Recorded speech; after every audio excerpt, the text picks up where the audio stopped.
Hey everybody, happy Monday and welcome to another Techstrong TV broadcast. I'm Charlene O'Hanlon. Today is Monday, April 11th, and we have an amazing lineup on today's show. I'm very excited. I just want to dive right in on it. We get things kicked off today with a conversation between Alan and Harshit Chitalia, who is the CTO and co-founder of a company called Tromzo. And they discuss how to make security easy for developers. Well, if they've got the idea that's going to change everything for DevSecOps and developers, I want to hear all about it. So this is a great conversation that Alan and Harshit have regarding implementing security, with the idea that if we really want developers to implement security, we need to make it easy for them. So that is a very, very valid point, and it is a very interesting conversation. Lots of takeaways from this one, so definitely want to check it out.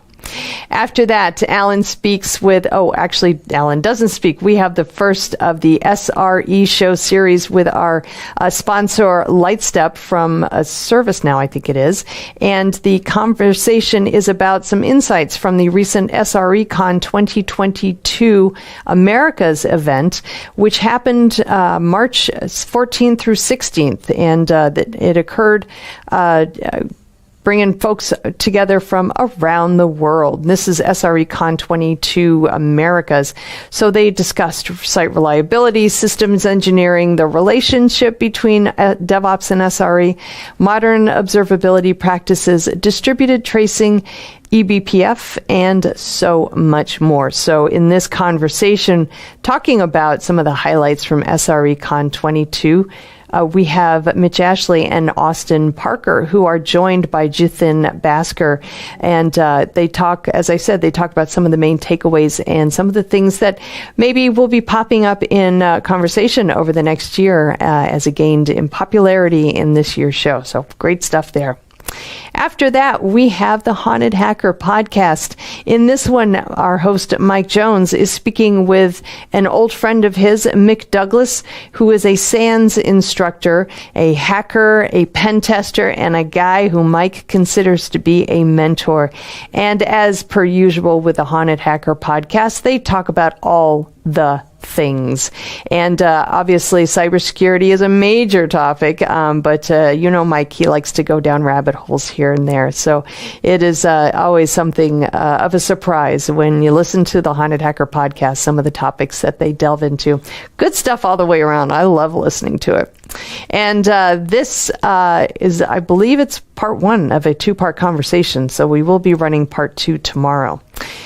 After that, I am back with the headlines, and then I have a great conversation with Donald Fisher, who is the CEO and co-founder at Tidelift, and we discuss the increased attention around open source security and whether organizations need to evaluate and significantly improve their open source management practices. Very relevant conversation, and Donald has some really great points in his conversation with me, so definitely want to check that one out as well. After that, got the webinar preview for you. And then we actually close today's show out with a Something Old segment. This is from the recent Predict 2022 virtual event. This one features Tracy Bannon, who is my co-host on Techstrong Women and is also a DevOps advocate over at MITRE Corporation, and Chris Hughes, who's the co-founder and CISO over at Acquia. And their presentation is titled Tug of War 2022, Digital Transformation and Cyber Resiliency. So they talk about the two important efforts that are in the spotlight, which are aligning business agility and technical agility and cyber resiliency as the cornerstone for all aspects of software design and delivery. So Tracy and Chris kind of go into the weeds conversationally on what that means for organizations moving forward and how it's going to impact their software delivery efforts and so much more. It's a great, great conversation between the two of them. I highly encourage you to check it out. All right, that is today's lineup on Techstrong TV.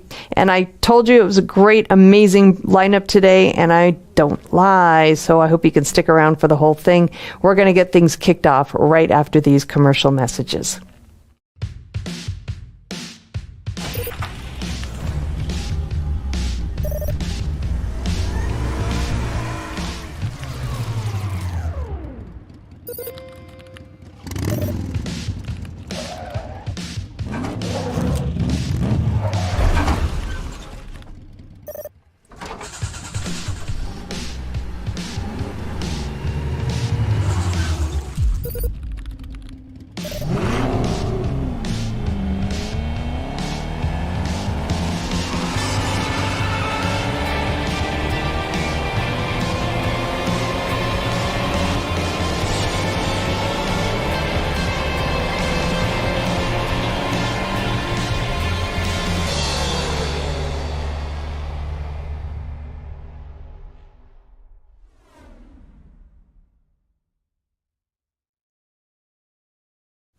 All right, we are back. First up is a conversation between Alan and Harshit Chitalia, who was the CTO and co-founder of Tromzo. Tromzo is a security company, and they have a conversation about how to make security easy for developers, with the idea that if we want developers to truly implement security, we need to make it easy for them. So Harshit and Alan talk about how Tromzo is helping that effort and what we can expect on the security horizon, especially as it pertains to application security moving forward. Great stuff. Let's roll it now. This is Digital Anarchist. Hey everyone, welcome to another Techstrong TV interview. My guest here is Harshit Chitalia. Harshit is with a company called Tromzo, and we're going to hear all about him and the company here on this interview. Harshit, welcome to Techstrong TV. Nice to meet you. Likewise, nice to meet you. And I've been a fan of Techstrong. We've been watching some of the videos as well and looking forward to this. Fantastic. So I guess, we haven't had anyone from Tromzo on. It's a fairly new company, and it's your first time on. So why don't we start with maybe a little background about the company and yourself? Yeah.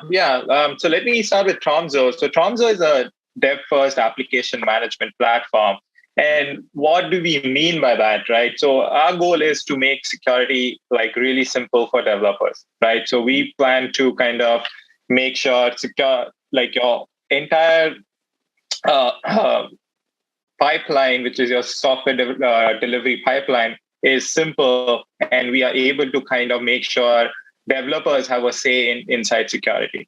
So for me, I have been engineering leader for several years. Right now, I'm the CTO at Tromzo. Before this, I was head of application and analytics at Juniper Networks. Right. So sure. I used to do ship networking analytics products as well as data center analytics products. And I worked in both small companies like startups as well as big companies as well in my 10 years plus of experience. Got it. So, I want to dive in here on this whole, because to me, this is the nitty gritty of DevSecOps. But I feel like we need to give the folks a little bit more information about Tromzo, right? So why don't, if you don't mind, maybe just a little corporate history, website. Yeah, absolutely.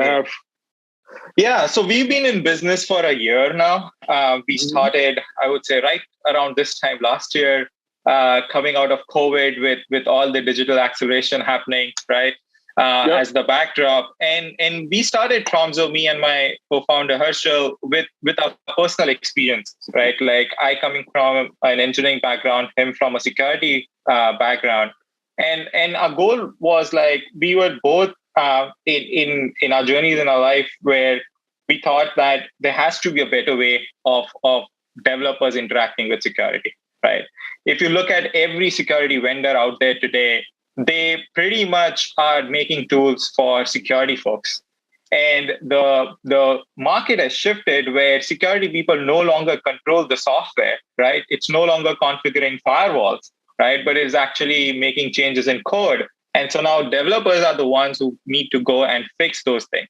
But if you are going to make your software and your tool for only security teams, developers won't be able to use it, right? So that's the fundamental gap that what Tromzo is trying to solve. And for us, the goal is to kind of start with visibility, right? If you don't know or if you don't see what you can kind of fix, you're never going to fix anything, right? So for us, it's being able to go and say that here is your CI/CD pipeline, and here are the things that need to be done with it. Right. And here is the total visibility of your AppSec program. And this is how we can incentivize you to make things better for the entire application security program. Right. So those are some of the key things that we are trying to target. Happy to go into specific use cases, but the goal here is to kind of really eliminate that friction between developers and security.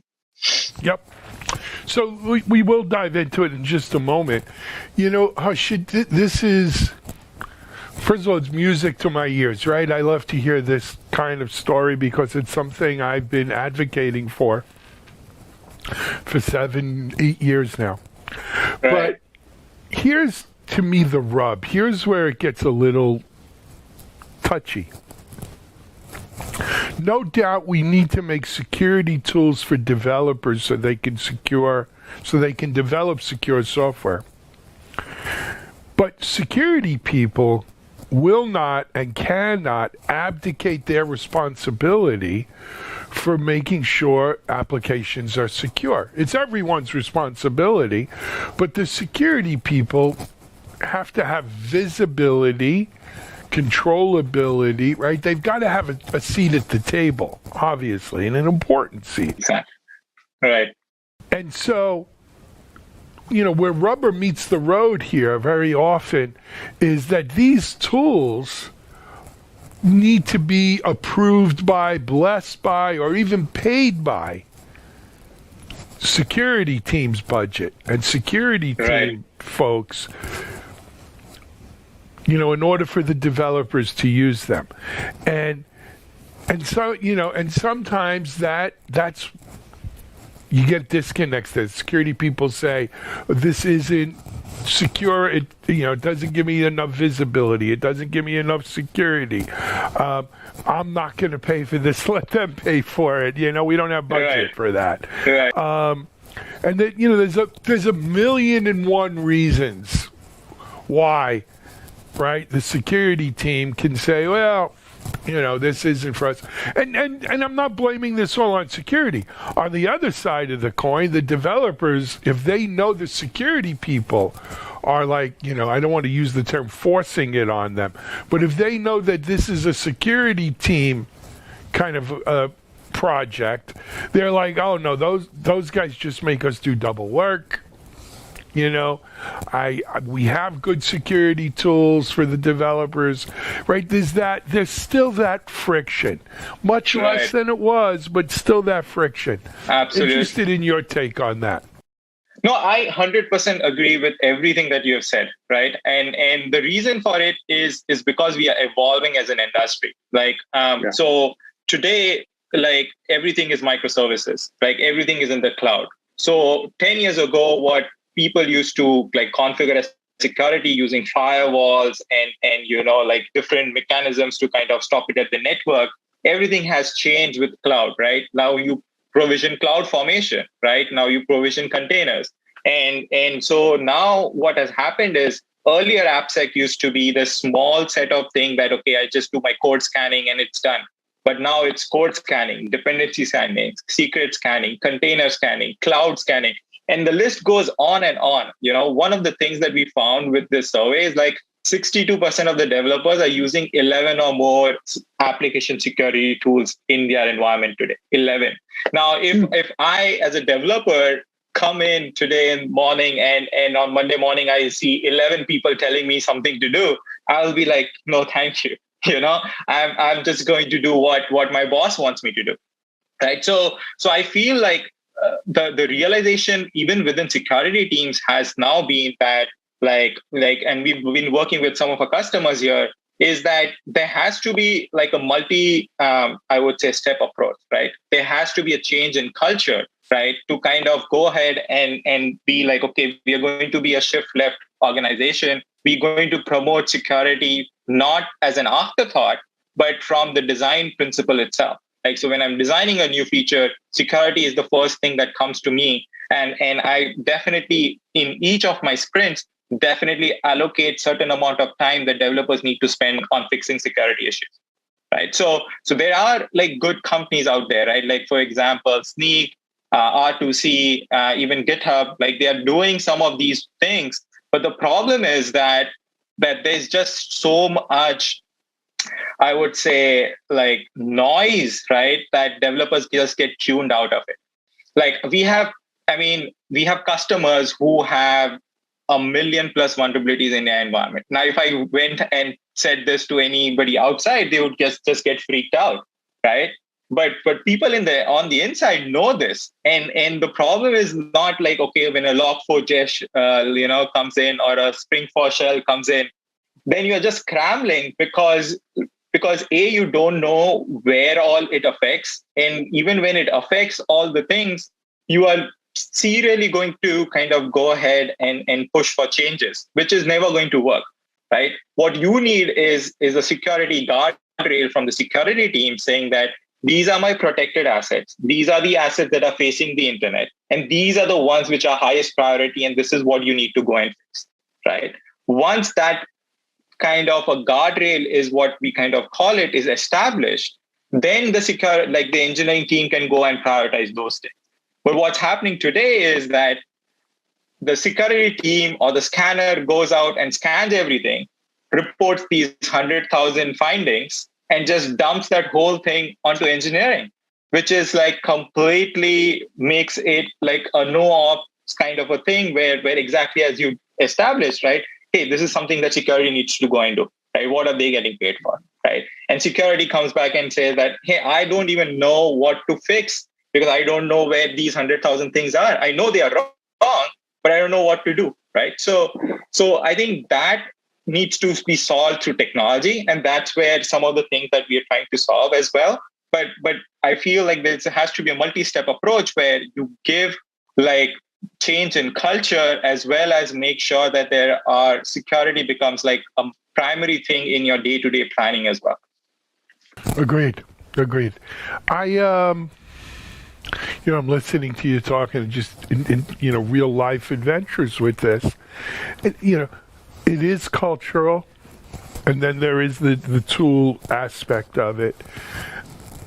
I think the other thing that we just don't, we talk about it a little, but we don't really factor it, is the numbers. I mean, it's just not enough security people to be embedded into these security teams. So it's okay. You don't want the security team to be in at the beginning and the end, right? They come in for the handshake and to kiss the baby and go home, right? There needs to be a security presence throughout this SDLC. Right. But we just, and so I've heard companies say, well, you need to develop security champions on the development side of the house. Right. I'm not saying that's not right. That's a great thing to do. But fundamentally, can tools and culture overcome the people shortage? So I think they have to, right? The thing is this, that we are not just going to come up with people, and especially like security people, which is like a very niche kind of, I would say, subset of the workforce, right? So we have to augment that with everything today so that the people who know security are left to doing like high quality of work, right? Is how I would put it. So today they're spending all this time in dabbling with engineering and going back and forth or spreadsheets about like what needs to be fixed, why does it need to be fixed, and so on and so forth. All of that friction can be eliminated to the tools, whereas the security teams can just go ahead and set the right policies that the engineering can go and adhere to, right? Like, for example, one of the things that you mentioned about going and having security champions within each organization, right? So one of our customers has that in place. But the biggest problem with security champions has been for them is that they don't have the visibility across all the tools that they use, right? So security champion can be like, okay, yes, I will do something, but you have to first show me what all the tools are telling me in one single place so that I can then go and talk to my engineering and plan it accordingly. Right. So today that's like a big gap that we've seen in different places. The other problem is that people are not incentivized, right? At the end of the day, like you need some kind of motivation, right? So developers today are incentivized if they ship more features, fix more bugs, right? Improve performance. But if I go and tell like to my manager, oh, I fixed this security vulnerability, and the question they would ask back is like, why did you even introduce this vulnerability, right? So you are in a defensive position here, which is again not the way to go about it, right? The real thing needs to be that this thing needs to be gamified, right? There needs to be like a way in which we set up team leaderboards and compare teams and make this sort of a team sport where it's not about finding fault, but actually being like, being proud that being able to solve these many security issues and what we call as stop the bleeding, right? Because like vulnerabilities are going to keep on increasing. So if you don't stop the bleeding, you're going to be at a point where it's going to be a point of no return, right? So nobody wants that. So being able to go ahead and incentivizing engineers and developers in the right way by forming some of these things along with culture, as I said, is going to be one of the key pillars through which we can transform and make this change happen. Absolutely.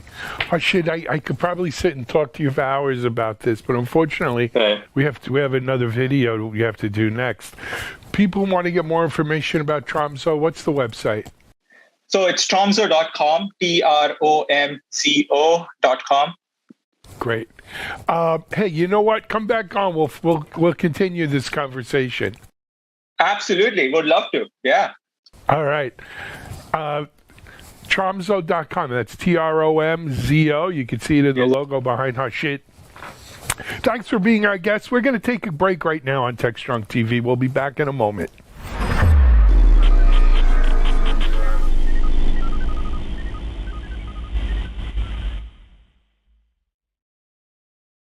SecurityBoulevard.com is the leading resource for news, analysis, and education on challenges facing the cybersecurity industry. SecurityBoulevard.com covers all aspects of cybersecurity, including data security, DevSecOps, cloud security, application security, network security, security threats, and more. SecurityBoulevard.com has the largest selection of security content, featuring breaking news, blog posts, podcasts, and more. Visit www.securityboulevard.com to learn more. SecurityBoulevard.com, home of Security Bloggers Network. All right, we are back. Next up, we've got another episode of the SRE Show. This show is sponsored by Lightstep by ServiceNow, from ServiceNow. This is insights from SRE Con 22 Americas, the conference that occurred March 14th through 16th, which brought together engineers from around the world to discuss site reliability, systems engineering, the relationship between DevOps and SRE, modern observability practices, distributed tracing, eBPF, and so much more. So in this conversation, their hosts, Mitch Ashley and Austin Parker, are joined by Jithin Bhaskar from Lightstep to discuss some of the highlights and some of the main takeaways from the event, and as well as their experience at the conference. So interesting stuff there. It's a great conversation between the three of them. So let's go ahead and roll it now.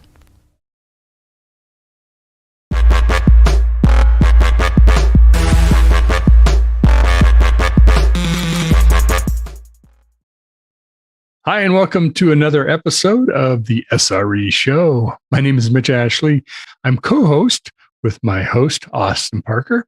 And we have lively conversations about SRE, what it means, where we're at in the industry, new things that are happening, sharing experiences, and kind of exploring topics, because it's a very fast and evolving field within our area of technology. So I myself am CTO with Techstrong Group. I'm also principal with our analyst firm, Techstrong Research. So my background is both as a practitioner and also as a product creator. Over a little bit of time. We're not going to talk about how long, but that's a whole nother topic. Austin, man, how you doing? It's good to see you. It's great to see you too. I'm doing pretty good. It's spring has sprung, and you can start to feel everyone kind of shaking off the winter and getting back out there into the world. It's really great. I know. I'm starting to have to figure out, well, what clothes do I wear when I leave the house? Because I know. That's funny. How I travel really goes to the topic of the show today. It is. Segue. Well, before we go there, let's introduce our other guest. Yes. Jithin, if you would introduce yourself. Thank you, Mitch and Austin. Really excited to be here. I am the head of Lightstep Incident Response product. Got a privilege to be able to attend the SRE Con recently. Really excited to share some of the learnings out of it as we speak more. Great. And I'll try to say Jathin instead of Jathin. Sorry about that. I knew I would mess that up. So Austin, yeah. So that's our topic, is kind of highlights and takeaways from SRECon 2022. I didn't get to go. I was a latecomer and I missed it. They were totally sold out. So I'm hoping to pick up a lot of great stuff from you both too. So why don't you kick us off with, was there a theme of, I mean, SRECon has evolved greatly in the last few years. And was there sort of a theme or guide us into what was happening there? Yeah, well, just to kind of get everyone on the same page too, SRECon Americas, this was actually their first in-person event since the beginning of the pandemic. They were, I believe, supposed to have one in March of 2020 that I was supposed to go to, and then, everything happened. But it was held in San Francisco, right down by the water, across the Embarcadero, so, beautiful venue. And I would say there was about 500 total people there in person, which not huge, not the biggest in-person attendance, but it is, people are still coming out of the shell. I think there's still a lot of, understandable anxiety about COVID, certainly from a corporate standpoint, with people's travel and, sending people off around the world to go listen or talk. That said, it's actually really interesting because what's the middle part of SRE, right? We're talking about site reliability engineering, but there's been some people that say like, oh, it's resiliency, right? There's the R in SRE is for resiliency. And I think that's what you can really pluck out of this event is the amount of resiliency it takes to run something like it. The amount of precautions for health and safety, the amount of, logistics that have to happen to get everyone there. And I think that theme of resiliency really went through all the talks that I had a chance to see. And just in terms of like conversations, that's what I really got out of it, is that this is beyond, the actual discipline of SRE and beyond kind of the keeping things up and running and understanding what's going on with your system. This is a very resilient community that was really just hankering to get back out there in the world and see each other and share what they've learned over the past couple of years, especially given how unprecedented everything was with the coronavirus pandemic. But then, how about you? Jump right in. Well, this is we don't call on each other. We just, we talk, give each other space, and then we talk. Talk over me. I'm learning that. So that's great. Yeah, I think just adding on to what Austin is saying, even though it was just 500, not as large as some of the, past SRE conferences were, but the amount of conversation I had with so much of relevancy into the topics, what we were really looking to learn for, was super impressive. Example, a conference I went to prior to this was AWS reInvent, and you had a lot of people, right? But it was difficult to get, real attention into the real topics of what just Austin said about resiliency, reliability. How do you continue to mature your practice, your organizational structures, and in general, how do we come together and learn from each other? It was great, even though the number was 500. But the relevancy of the conversation was immensely helpful and impressive as well. Yeah, reInvent was another like mass people, even though it wasn't as big as past events.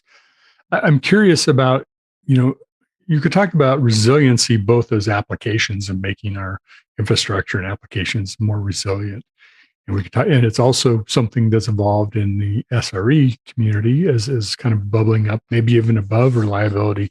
Do you think it's because of the applications kind of thinking about how to be more resilient, or are we thinking about resiliency as it's a site or system reliability thing that we need to focus on, or are they one and the same? It's a really good question. I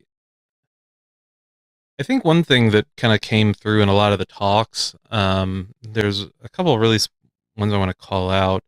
And if you're listening to this, you can go to the SRECon America's website, and a lot of these have slides up that you can kind of go and work your way through. But there was a talk by Courtney Nash, who is from an organization called Verica, and she presented on something they have called the Void, which is the Verica Open Incident Database.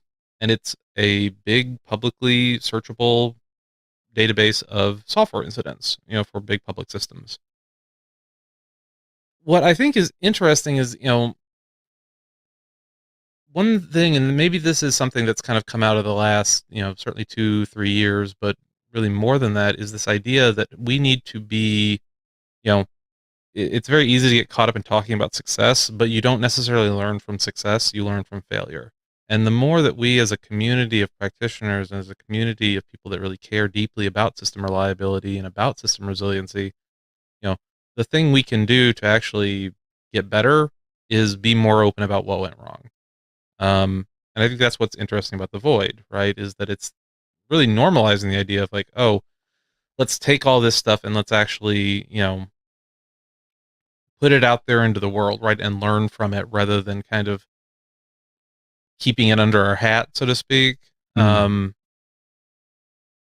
That's something that's been missing, I feel like, especially, that was one of the things that I feel was really missing, kind of the weird, everyone's online, virtual situation of the past couple of years, is people don't feel comfortable talking about failure online. They don't feel comfortable, like, necessarily writing it out in a Slack with a bunch of other people.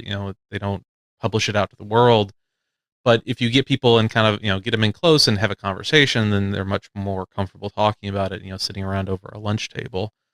So this idea that we can, I think this is actually maybe a failure of resiliency, is that we've figured out, like, we need to share, what went wrong, and we need to share that more widely so that everyone else can learn from it, and we need to publish this sort of thing. But we haven't really figured out, like, how to get comfortable doing that in a virtual space. And you really noticed it by the difference between, like, the conversations that we would have at a in-person event like this and in a virtual one before. Yeah, that is such a great, I would say, insight, Austin, you just shared.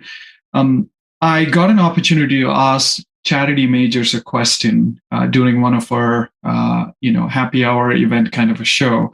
I asked her, what is that one thing which she would like to see in an incident response kind of a product?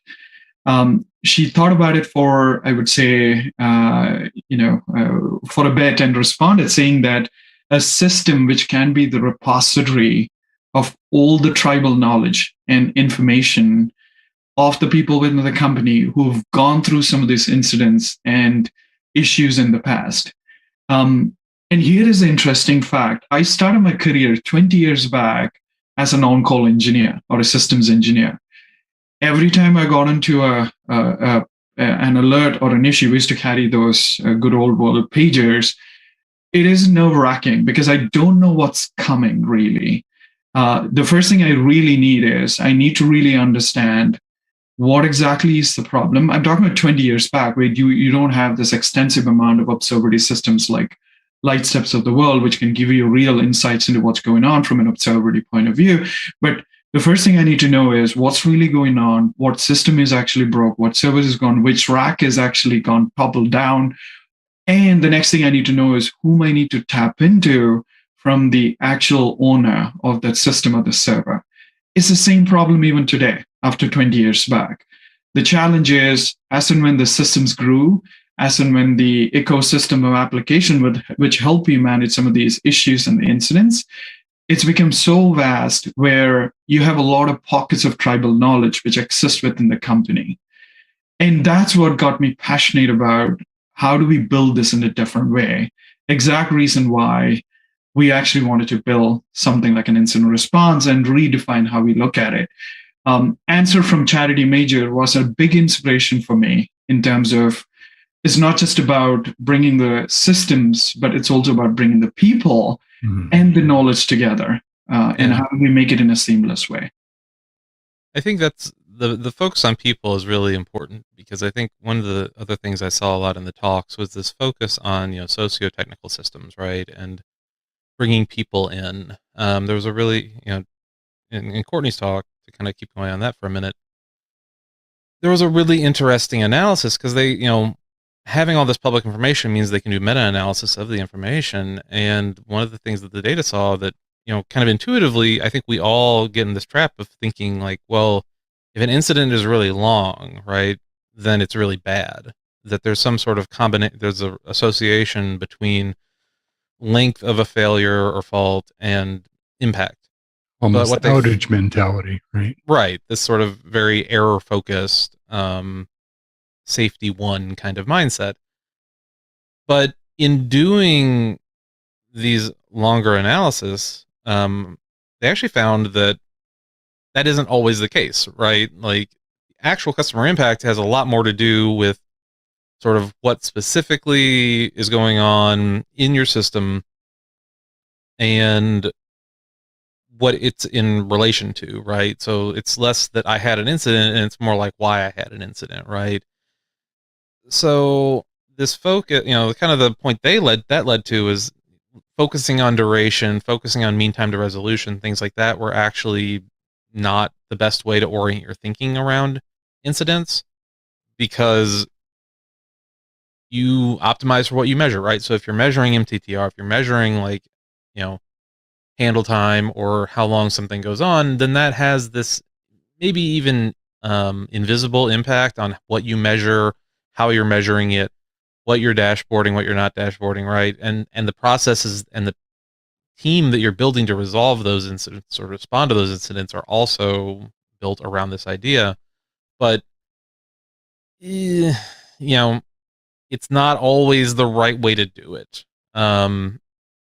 And I don't want to like overgeneralize, because I do think that there's, there are people tend to hear like, oh, don't focus on MTTR, don't focus on duration. There is no root cause, whatever. Like that's true, but it's also like not necessarily true, right? Like you need to kind of hold both these ideas in your head and figure out where is it actually true and why is it actually true in those circumstances, and where is it something that should be abstracted over like a much larger thing? Because that's one of the things that gets lost in this, that I think I saw, in several other, like, talking to people from Google, right? They have completely different concepts of what a system is than you or I, maybe, right? If your job is to make sure that Google search is available, then your priorities aren't like on a different planet. They're in a different universe than mine. Depending on the size of like my user base or application. If your job is Amazon shopping carts, right? Like the actual business outcomes of failure are so much different for people in these two seats that it's hard to actually do kind of an apples to apples, like what works for you, what can work for me comparison. So I think this is one thing that I saw in conversation a lot, is that we don't have that. We haven't figured out how to really address that breadth of tooling and experience and the way we talk about things. It's very much still people coming down from on high that have their big giant ginormous complex systems and saying, well, this is how we do it, and then someone that has a fractionally smaller set of problems saying like, oh, I should do all that, but there's a lot of other stuff they should probably be doing first. It strikes me as well, one, we have a lot of unlearning to do. I mean, how uptime and 5.9s and all of that is a very sort of quality metrics focused, error metrics focused. And I think what you're highlighting is that systems aren't big monoliths anymore. They're not, just service-oriented architecture broken up into pieces. They are, tiny dots on Rubik's cubes that are being reassembled all the time in different ways. And so it's a much different environment to do this in. And it seems to me we still have a lot of work just to understand how to do things in a resilient way, whether it's in an operationally resilient or software resilient way, because it isn't up or down, right? It may be there are some things happening within Google Search that we need to take care of, but Google Search is still working in some form or another all over the world, or most of the world, right? Or our application, our financial application, it isn't up or down, right? So it's a different mindset. I mean, how does the SRE community help evolve that thinking? I know it's kind of a big question, but it seems like we've got to sort of change our thinking to change the problem, if you will. It's tough. I mean, I think that some of it is this is a really good segue, actually, because there was a talk from someone at Google who, if you're familiar with Dora, the DevOps research thing, so they went and took that and they started applying it to SRE to see kind of like what's the same, what's different. And I think the most interesting takeaway I saw is, I'm going to actually quote here because it is pretty insightful. If you actually look at sort of these core principles, then a lot of people are already widely practicing SRE. They just don't call it that necessarily, right? Like a lot of the things that we do, because there's just such a high overlap between, you know, DevOps and SRE. And what's happened is DevOps has kind of moved left in terms of, you know, originally it was sort of maybe in the middle of the software development lifecycle, and now, you know, shift left, DevOps is becoming more all-encompassing, so SRE actually kind of takes those initial, you know, the stuff that was DevOps before DevOps became everything, and says, oh, this is actually what we care about.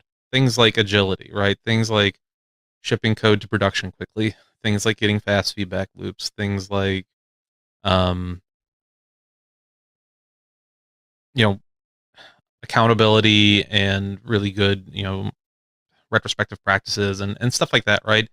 The things that DevOps was originally about, like SRE is kind of carrying those forward. Those responsibilities have moved in some way.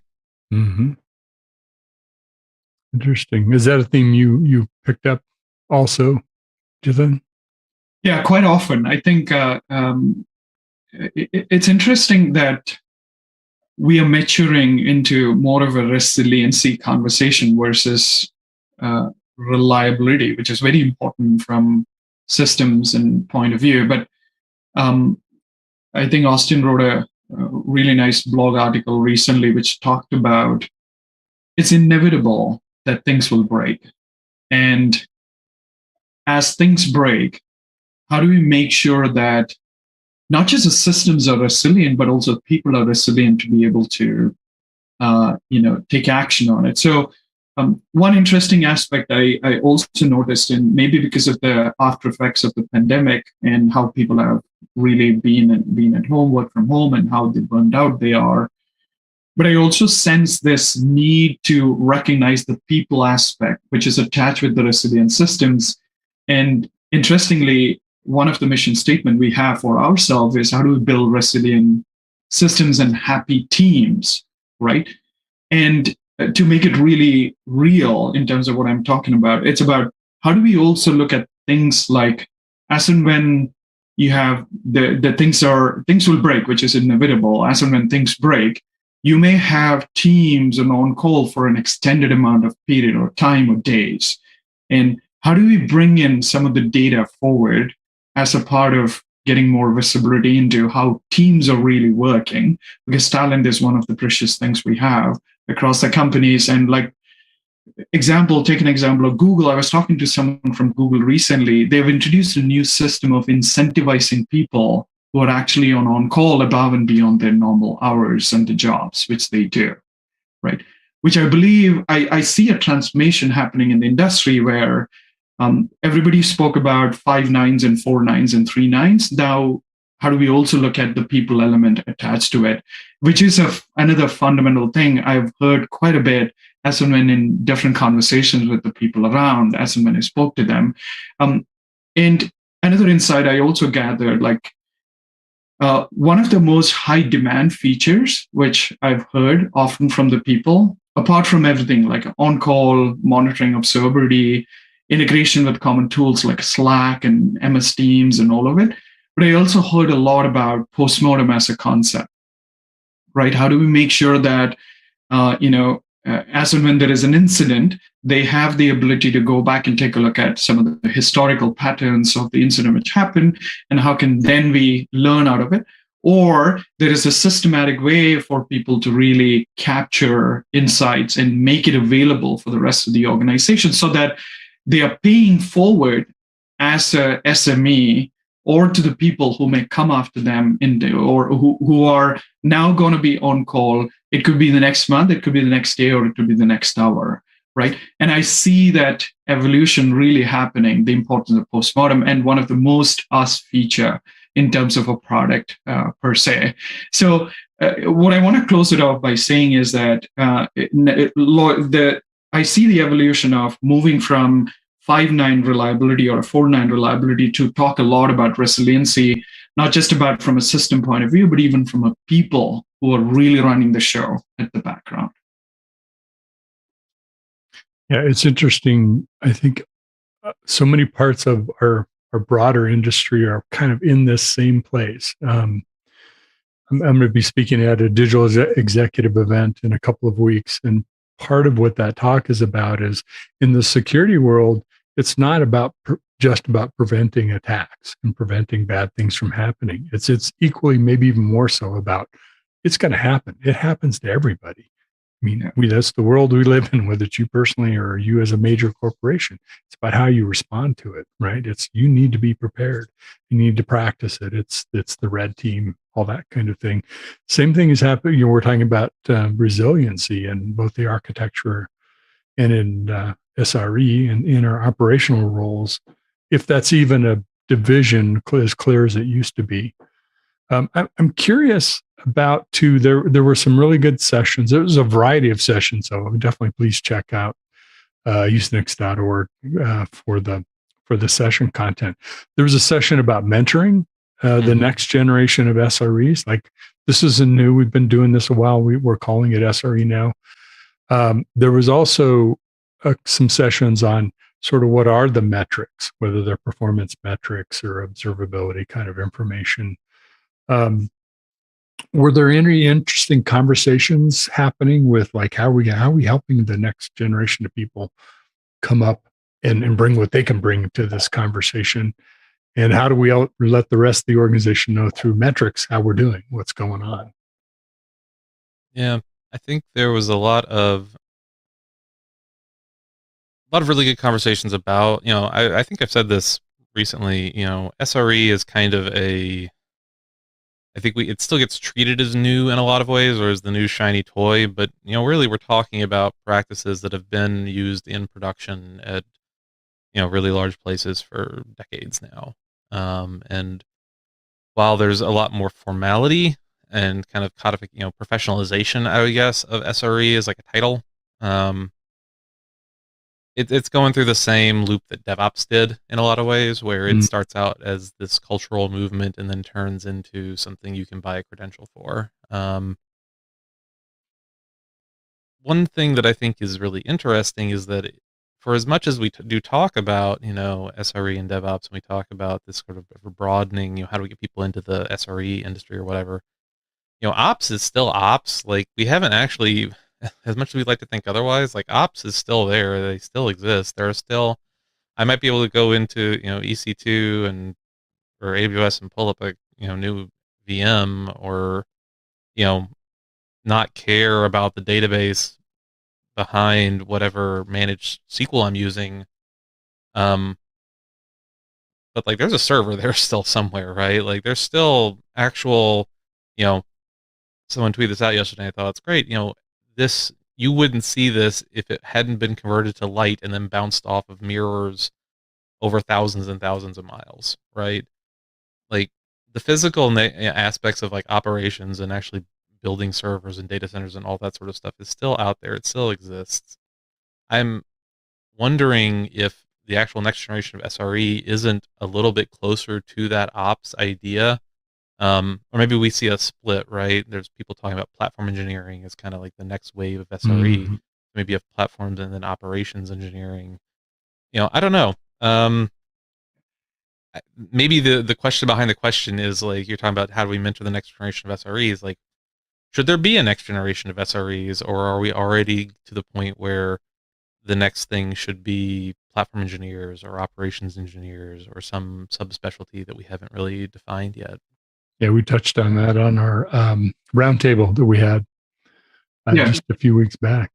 Yeah, I mean, so something I want to share about this whole SRE as a practice, right? Where, as when we are speaking to a lot of our customers, what the great thing the SRE as a concept did is there is that awareness of how do we make this practice embraceable, irrespective of the size of the company, what you are.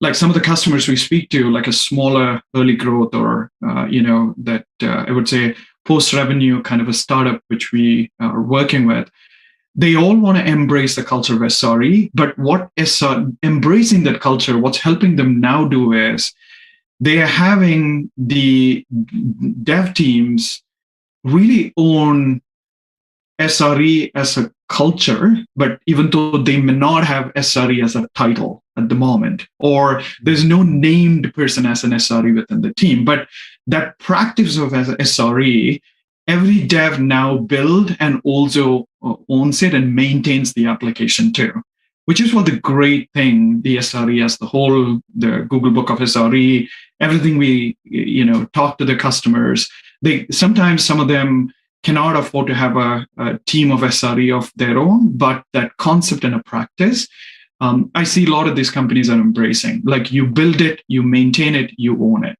right? From an overall, I would say, a dev practice point of view. I don't know what to call it, whether it's a DevOps practice or an SRE practice taking on a bigger form as a culture, or it's a platform engineering, whatever we want to call it. But we see that wave really happening as we speak to a lot of customers of ours in the market. I wonder also if there's actually going to be a split between, maybe not a split, but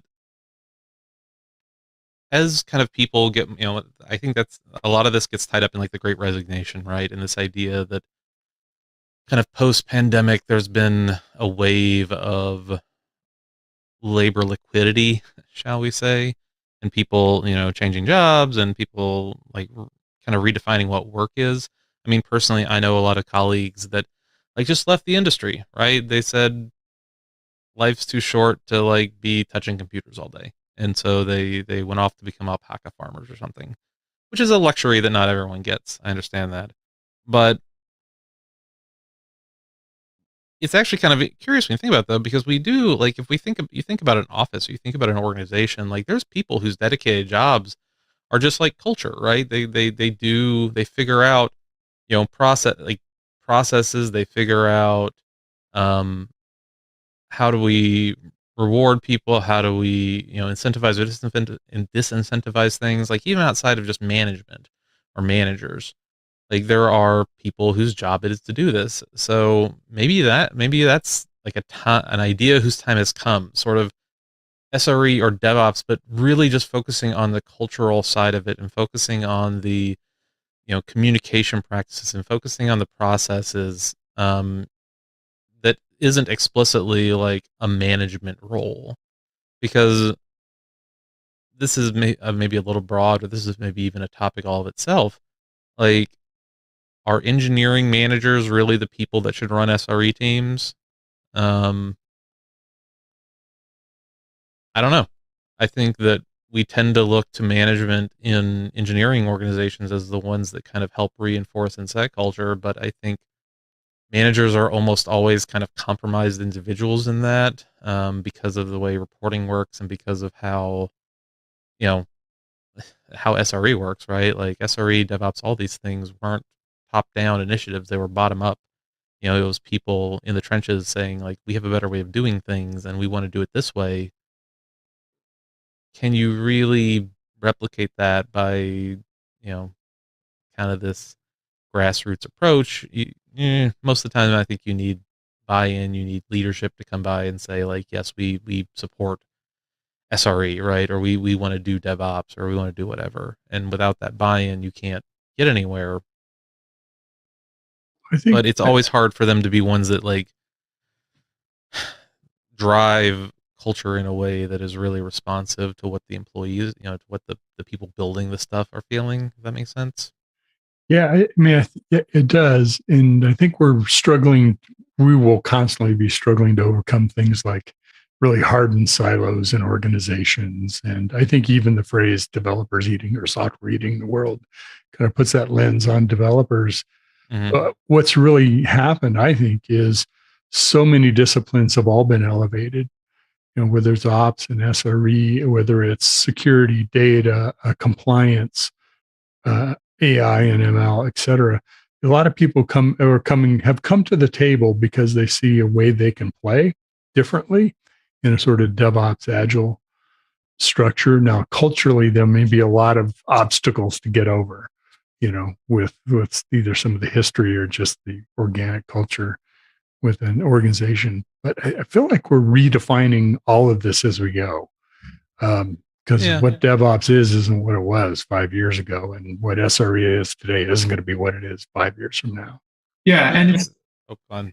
Yeah, it's going to be difficult as an SRE to purely rely on human capability and intelligence to really maintain the resiliency and the reliability. And that's where I think you will see a lot of products and systems in the market which will come with certain amount of augmentation by AI/ML capability. It could be all the way starting from simply, one thing we hear often when we speak to SREs are the amount of noise sometimes alerts create within the system. And how do you make sure you have an intelligent system which helps them correlate some of those alerts so that it's not noise and you then miss the real alerts, which you need to now take a look. But my basic point is that it's going to be difficult just with the tribal knowledge what we have and the human capability what we have, but it need to be continuously augmented with some of the AI/ML capabilities, which I think every one of us need to invest into in terms of how do we augment some of these roles, irrespective of whether it's an SRE. Most of the engineers or the developers are on call nowadays, which is a great practice, I believe. Yeah, but I also think that there's kind of even yes, we need the systems to help us understand our systems because our systems are too complex, but I think there's also just a lot of foundational stuff that we miss sometimes. One thing that kind of as an aside, you go talk to people about metrics, right? Not even business metrics, but just machine and system metrics. People it's statistics, right? It's hard. It's not something that is really super intuitive, and so you'll see people multiply a percentile by a count, right? You can't do that. It doesn't make sense. But the systems, the actual underlying visualization or plotting or querying engine, it doesn't care. It's just well, okay, you want to multiply these two numbers together, cool, here's the result. And I think that's what you see in a lot of incident response and a lot of observability and a lot of SRE stuff in general is there's a big, I don't want to say skills gap because that's not really what I'm getting at, but it's more like an understanding gap where we don't, I think it's very in vogue to say oh, you don't, I think I said this earlier, you don't need it because you're not Google, which is true. But the reason that we do stuff like that is because we don't know necessarily the right way to do things. Everything is so opaque.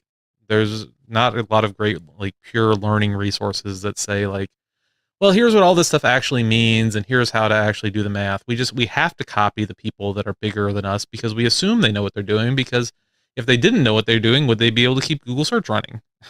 Right? So it's this tautology of we can't really push forward because the level of complexity, we don't trust the systems we have to actually be accurate or to tell us what they need to know because we don't trust the AI or ML or whatever. We don't necessarily trust ourselves because we don't have a high level of confidence in doing all of the really hard work that needs to be done because we don't have maybe the background for it, or, it was stuff that we didn't build in the first place, right? Maybe this number, it looks like it should be a count, but it's actually a percentile, and I don't know that because I didn't implement it in the first place, which gets back to the whole point about tribal knowledge, right? I don't think we're going to solve this problem on this show.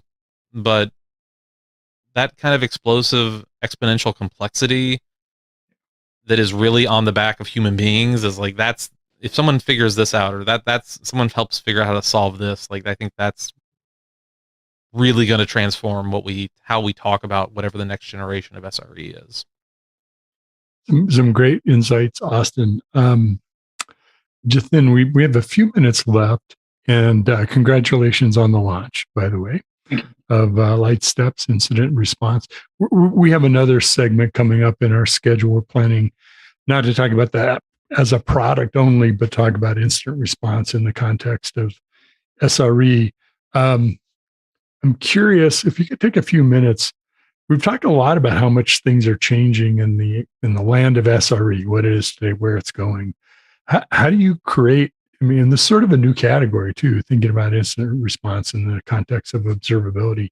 How do you create a product like the one you've launched, in knowing that the whole, what you're building is something not only it's going to evolve, but everybody's going to evolve maybe to a different place than where we are right now?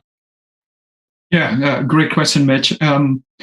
So if you look at a lot of tools in the market, in the incident response space, a lot of it is actually built around on-call teams as a concept, which we believe it's slightly archaic in terms of how you think.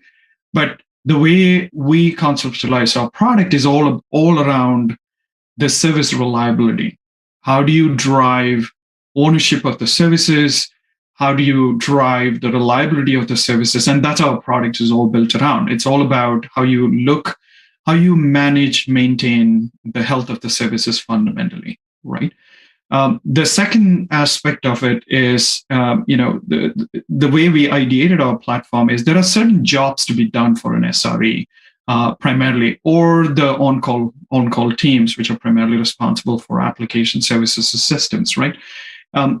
How do we deliver that all-in-one platform, which can help them do the job so they don't have to swivel chair, like all the way from on-call to intelligent alert grouping to postmortems to, I would say, you can think about all the key components which need to come together. Like example, how do we make it super easy for them to integrate in the ecosystem of tools which they have? Example with integrating with some of the top monitoring tools which we have in the market. And how do we make it super easy for them to be able to kind of bring all that together and have that single screen view about incidents and alert? On an average, every customer we speak to, they have at least 4 to 5 different places which they get alerted into. Now, they are doing whack-a-mole at the moment, right?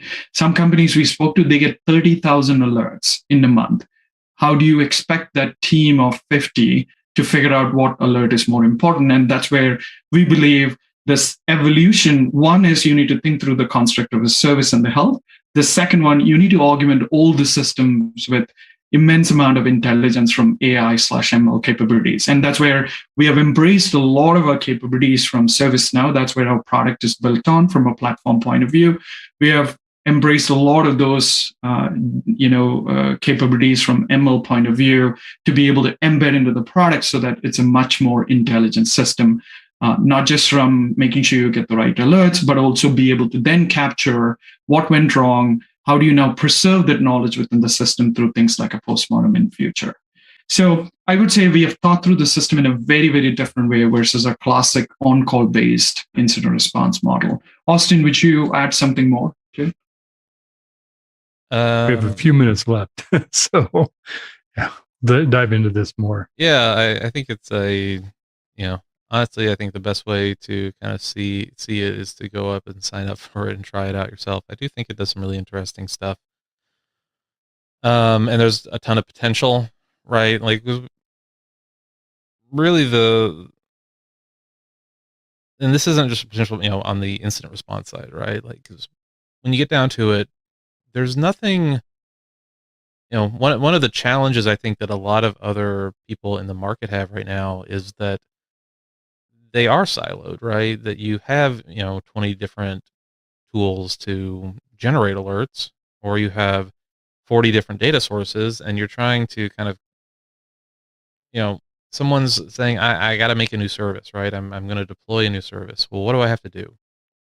It's like, oh, well, you need to send stuff over here and then over here and over here and over here. And it looks like, if you've ever roasted like a, you put something in a smoker and you're sticking all these probes in it, right? Now imagine that you had to do that to check the temperature, and then you have to put another one in, and and then you have to like do that 14 more times, and so you've got this, pork butt looks like a porcupine because you have that many, all these different probes and sensors and everything, so that all these different teams can monitor it. What if you just had like one thing, right? If you had one place that we were sending kind of all the observability data to that was able to do alerts, that was able to kind of generate incidents and keep track of on call and do all this kind of high level stuff. I think that's kind of where the future, that's where not just Lightstep Incident Response, but Lightstep as like kind of a company, like what we're going towards. Because you don't have any of these higher order things in SRE. You don't have chaos engineering. You don't have incident response. You don't have postmortems. You don't have run books. You don't all that stuff.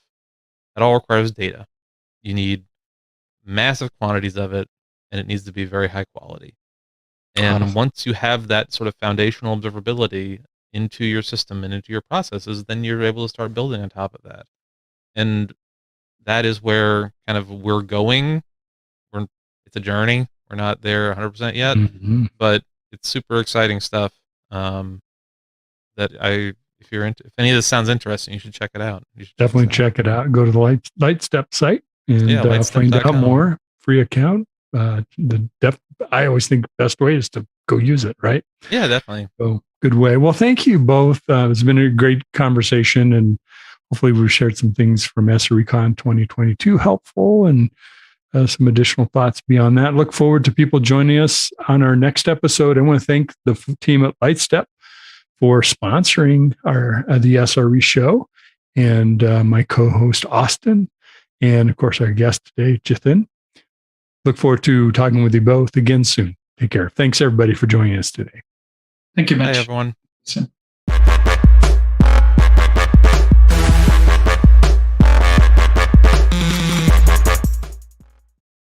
ContainerJournal.com is the leading online destination for centralized computing-related content. ContainerJournal.com covers all aspects of software containers, from container management, data management for containers, container security, networking for containers, to the entire container ecosystem, Kubernetes, microservices, serverless, and more. ContainerJournal.com has the largest selection of container-related news, featuring breaking news, blog posts, podcasts, and more. Visit www.containerjournal.com to learn more. All right, we are back. Next up, we've got the Haunted Hacker podcast. In this one, host Mike Jones speaks with Mick Douglas, who he considers to be a very old friend of his. He's also a SANS instructor, a hacker, a pen tester, and also a mentor to Mike. They talk about all things cybersecurity related, and as per usual with the Haunted Hacker podcast, they certainly go off topic a bit, but certainly a fascinating conversation between the two of them, as always. This is part one of a two-part conversation. Let's go ahead and roll it now.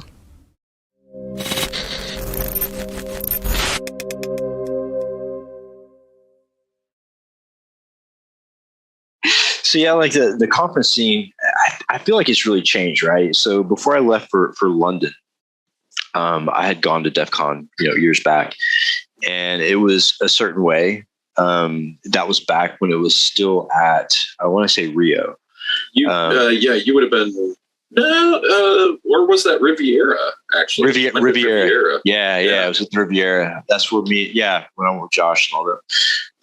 But yeah, like going from that conference to being in Europe for a couple of years and coming back, and just, it seems like the scene has changed. And I don't know if it's always been this way and I just haven't been tapped into it. But like, I look on Twitter and it's almost like, and I really hate Twitter with a passion. I really hate it. But it's like people try to find reasons to flame, or they try to ignite some kind of, war wagon or something. And I don't understand that. I've never really understood it, but I don't know if I was not tapped into it and I am now, or what it was, but it's something new to me. No. I'm gonna bring it back old school. Okay. Was Usenet civil? Oh, good point. Yeah. Right? Like, was IRC civil? Right? Never. We were there. It was every bit the shit show. It's like people are jerks. Film at 11. I do think that the thing that's a little slightly different, though, is Twitter, because it's so brief, unlike like a Usenet posting where you could be a little more nuanced. With Twitter, it's like you can just like lob a hand grenade, and you kind of almost have to weaponize it to get that engagement. Whereas with like the Usenet postings, like some people like were like like massive theses. Yeah. So yeah, you're right. IRC was a shit show. Yeah, but the saving grace is unless somebody like copy pasted it, like it would just scroll off and you wouldn't hear from it again. And so like, but no, people were always jerks. I think that I do think though that there is a contingency of folks that have figured out that like by kind of curating outrage and like keeping that going, that they can kind of be somebody as a leader of a type. And, you know, they kind of are. It's just they're leading an angry mob. And so, you know, more power to them, I guess. But at the same that's time, not a scene. Like social media now has, with all of the algorithms and everything, I mean, like it seems like we're all just talking to a mad vacuum, right? Like every once in a while, because we've all been talking about the certifications and we've been talking about this forever, it seems, you know, and maybe there's been some kind of change in a little bit, but overall, like, I think the problem I have right now is like Twitter, I see the same people, LinkedIn, I see the same people. I have to go and physically go like, and then those people pop up more. Well, I mean, I want to see them, but I want to see everyone else. So, I mean, like that angry, it seems like you almost have to do that, like angry, like mob mentality. You've got to get people mad or super excited or something drastic has to happen for the algorithm to go, okay, we're going to take this a little further out, you know, and kind of like brand it out. So how do you feel about that? Like versus IRC back in the day? Like, I mean, yeah, things did happen. Do you think it's more productive or have we lost the productivity of what ML is trying to do with us with social media? I know there's a huge like trend of trying to fix those issues of like, how do we ethically and, you know, responsibly make sure kids aren't going to go kill themselves because they saw too many of XYZ or somebody said Tide Pods. Yeah, or eat Tide Pods, right. Well, so I think that there's, and I'd be lying if I said I didn't think a lot about this. Like, this is something that really kind of low-key terrifies me. I think that in some ways, the algorithms actually work for good in some use cases. So, like, like-minded people, like, find, like, a support group and, like, hey, here's, like, I'm dealing with this thing. And, like, there's, I've noticed that since I've kind of been tweeting a little bit more about, like, incident response and kind of forensic-y things, that I'm getting more of that in my feed. And that's been like actually really helpful for me. But I know firsthand from friends, one of my friends, his daughter recently graduated from college, and she like on a different platform, like started talking about like some body image type stuff. And all of a sudden she gets this like, hey, yeah, you are too fat. You need to just like have a stick of gum for dinner. And because the way the algorithms work, right, that's what you start getting, and you get more of that. And like it, like whatever you focus on, like in life, you kind of manifest more of that. And I know that sounds super hippy dippy, but I really do believe that. And on social media, it's like, boom, way elevated. And those algorithms are like hyper efficient. And so like if you're doing like good and healthy kind of social media, you're probably going to be getting some good and healthy stuff. If you're not though, man, you're on a trail of woe with like greased skids. And so like, I couldn't agree more, Kim. I really couldn't. Yeah, it's also kind of scary because at the same time, you don't want to have an algorithm that only gives you what you want to hear, because that creates this. That's how we get so divided. That's partially what's happened here in the United States and across the world, is because we've been so divided because we only hear what everybody wants. Well, whatever we want to hear overall, we don't. And like sometimes people, you know, it's good to have constructive criticism. And that's how ML hasn't figured out what constructive criticism is. If I'm gained some weight and, you know, hey, my friend hey, you've gained a little bit of weight, like whatever, like, have you done something different? Is there something going on? That's different than saying, hey, you're fat, eat a carrot, you're sick, and then having like 200 people you don't know, like, do the same thing. Absolutely. So yeah, it's pretty frightening to see like kind of how this is going to kind of play out. But it's kind of disheartening. I don't want to keep talking into a vacuum. If I wanted to talk to a vacuum, but that's where our facts come from. Like, if I have a question about the world, I go to the facts, which is social media, right? Like, right. It's legit news in some part of the world. And people that takes a lot. Like, people don't like take 5 different sources. They take their one source of, and this time. Who's got time though? That's the thing that, like, I would love, like, so. I'm going to try not to violate any NDAs here, but like, Mike has had career gigs where he's like spending that time and getting all that alternate like news feeds, synthesizing it, packaging it up, analyzing it, and giving a portfolio of curated news that an organization cares about. The reason that like an organization does that because they care and they have the money to do it. Right.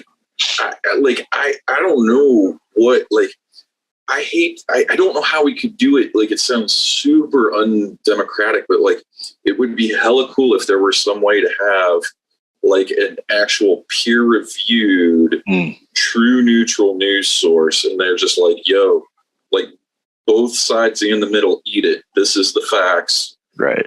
Here you go. But like, like, nobody would advertise on that. Like, it would have to somehow be funded. Like, I don't know how to do that. PBS. Peer reviewed. You got ideas?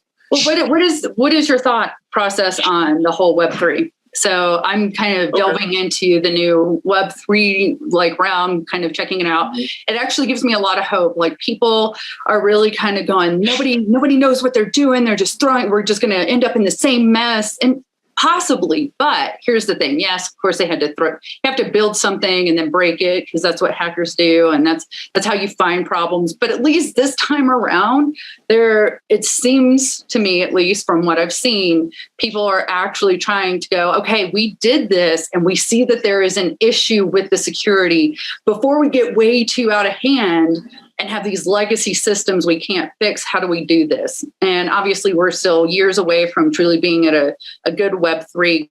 I went to East Denver here back in February, and it was kind of insightful that, like, little things that I brought up, they're like, oh, I'm like, well, it's great that it's all peer reviewed, but how do you handle insider risk? Because if everybody's getting paid not getting paid, or getting paid, like, somebody's got to get compensated for doing all this peer review, right? So at what point, like, and they're like, and I'm like, yeah, that's something really big. I'm more worried about your insider risk messing with that than anything else, because somebody's going to get upset that somebody made more or didn't make more, and they feel like unjust, right? But what are your thoughts on like the future of Web3 and where it's going and stuff? I'll tell you what, one place that has insider risk down to a T was Bank of America. That place, insider risk, like, that was an art form. They had that shit down to an art form. I will tell you that their fraud prevention is terrible. Well, every bank's fraud prevention is terrible. Well, they're so, I can't speak specifically to their fraud prevention now, but back in the day when I worked with them, their fraud prevention actually was pretty baller, because what they were doing is they said that, like, hey, here's the acceptable fraud ceiling we're going to tolerate. We're going to try to tamp it down always.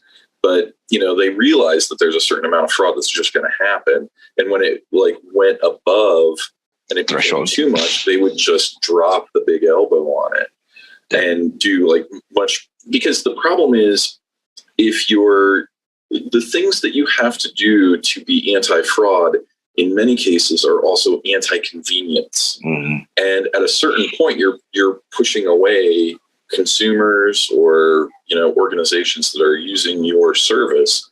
And that, like, right, like, I can make a very, very secure bank that nobody will want to bank with, because you're going to have to give a blood sample before you log in. And, but like, getting back to the Web3, like, I don't know, like, there's really good and really bad. So,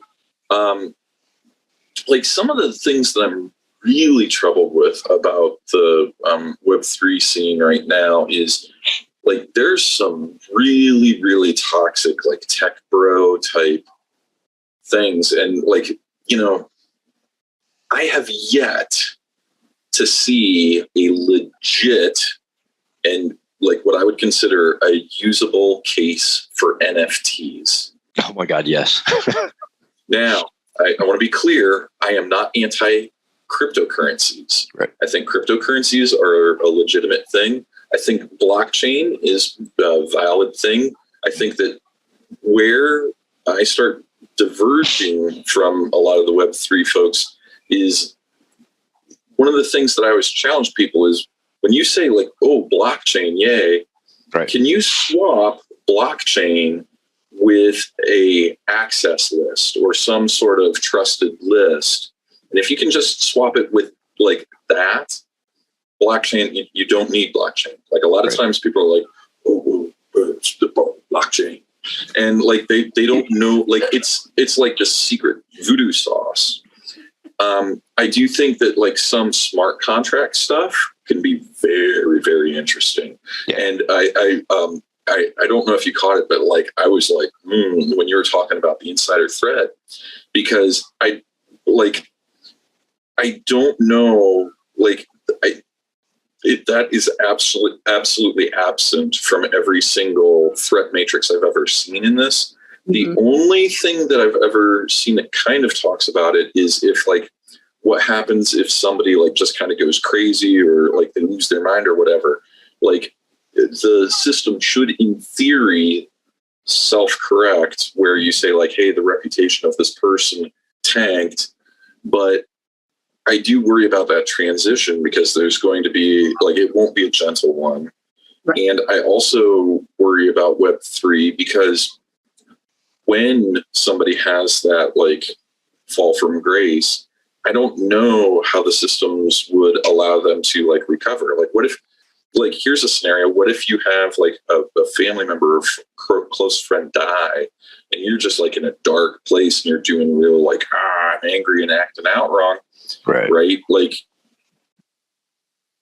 the system will shut them out, but how do you get back in? Like it's there's a lot of, I don't know, like I'm hopeful. I'll also tell you, I am worried as all hell. So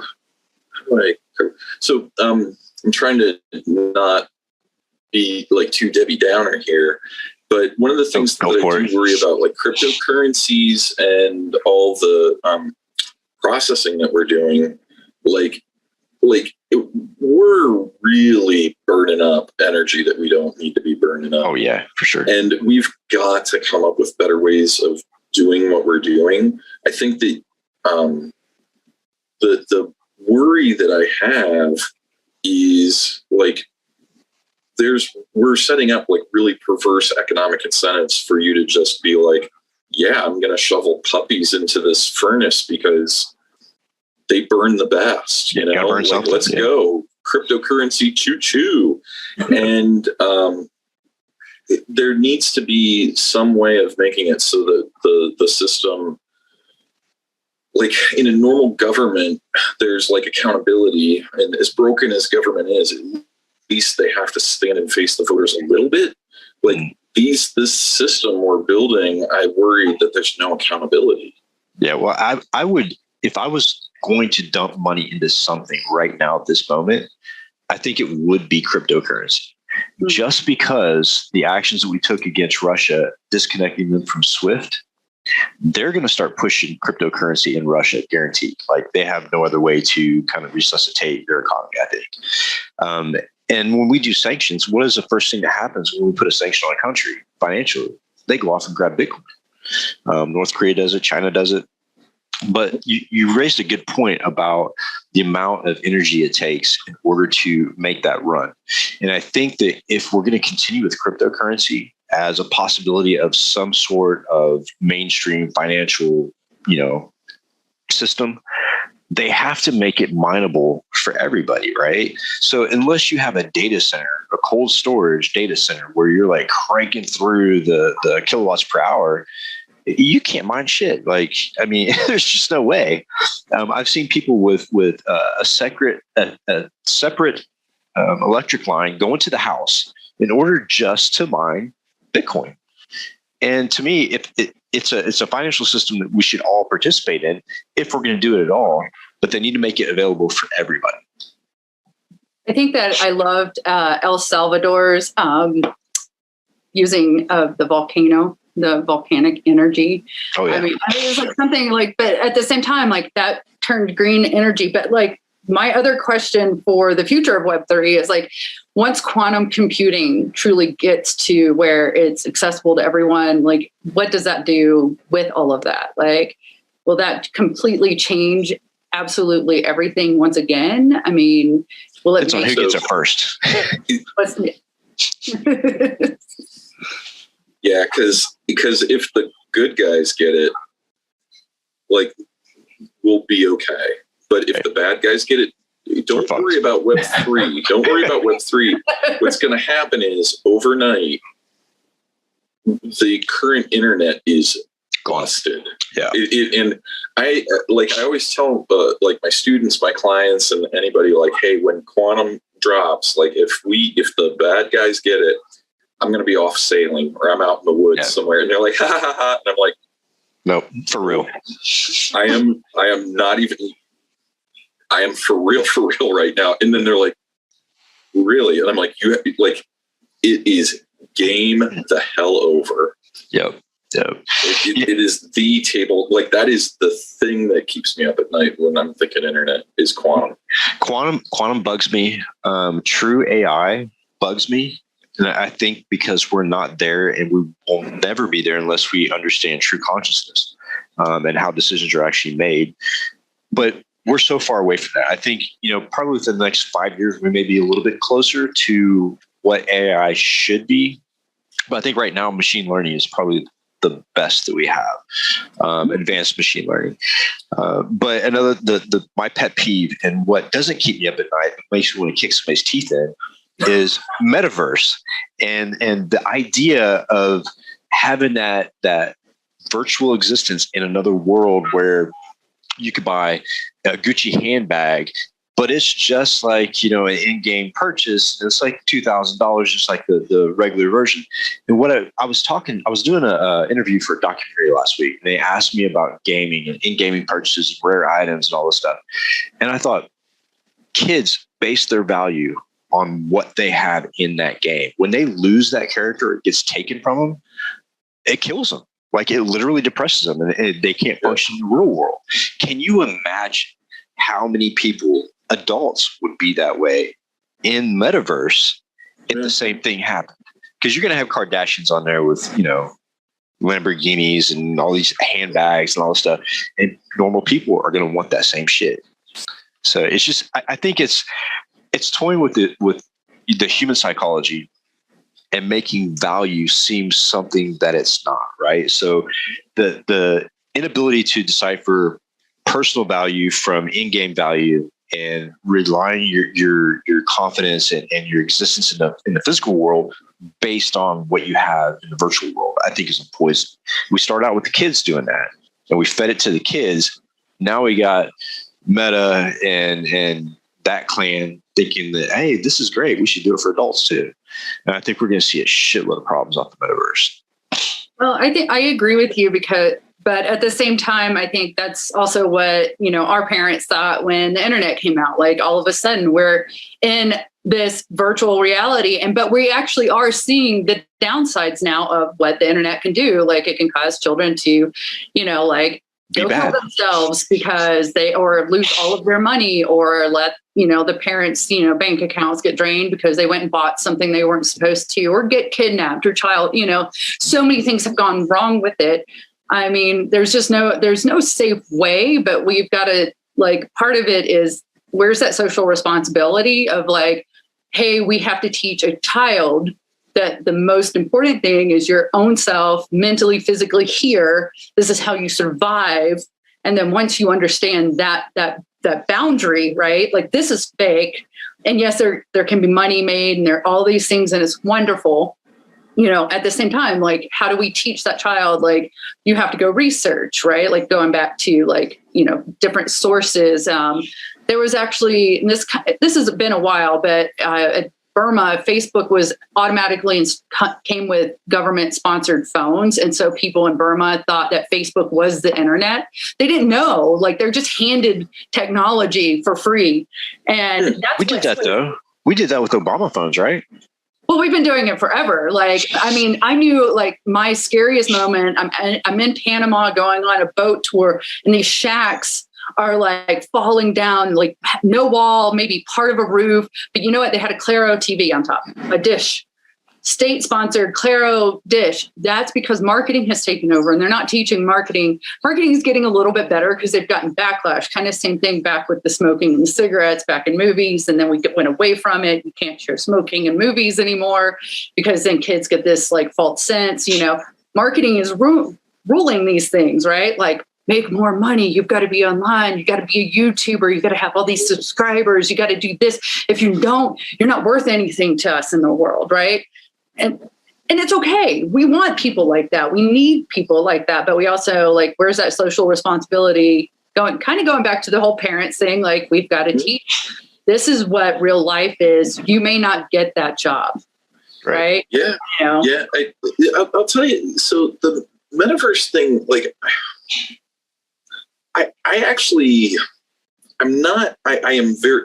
I'm of two minds, okay? And it's really conflicting. I still am trying to resolve this.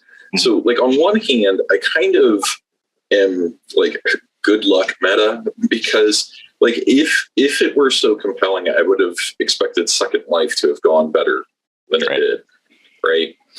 But on the flip, I live in Columbus, Ohio, and like recently, my wife and I have got very much into sailing. Like, last November, we had this amazing vacation, and it was awesome. And she's like, honey, we need to get licensed so we can go charter boats. We live in Columbus, Ohio. There's not much sailing there. So one of the things that we did, in addition to all the like study guides and stuff that we did, I bought an Oculus, Oculus Quest.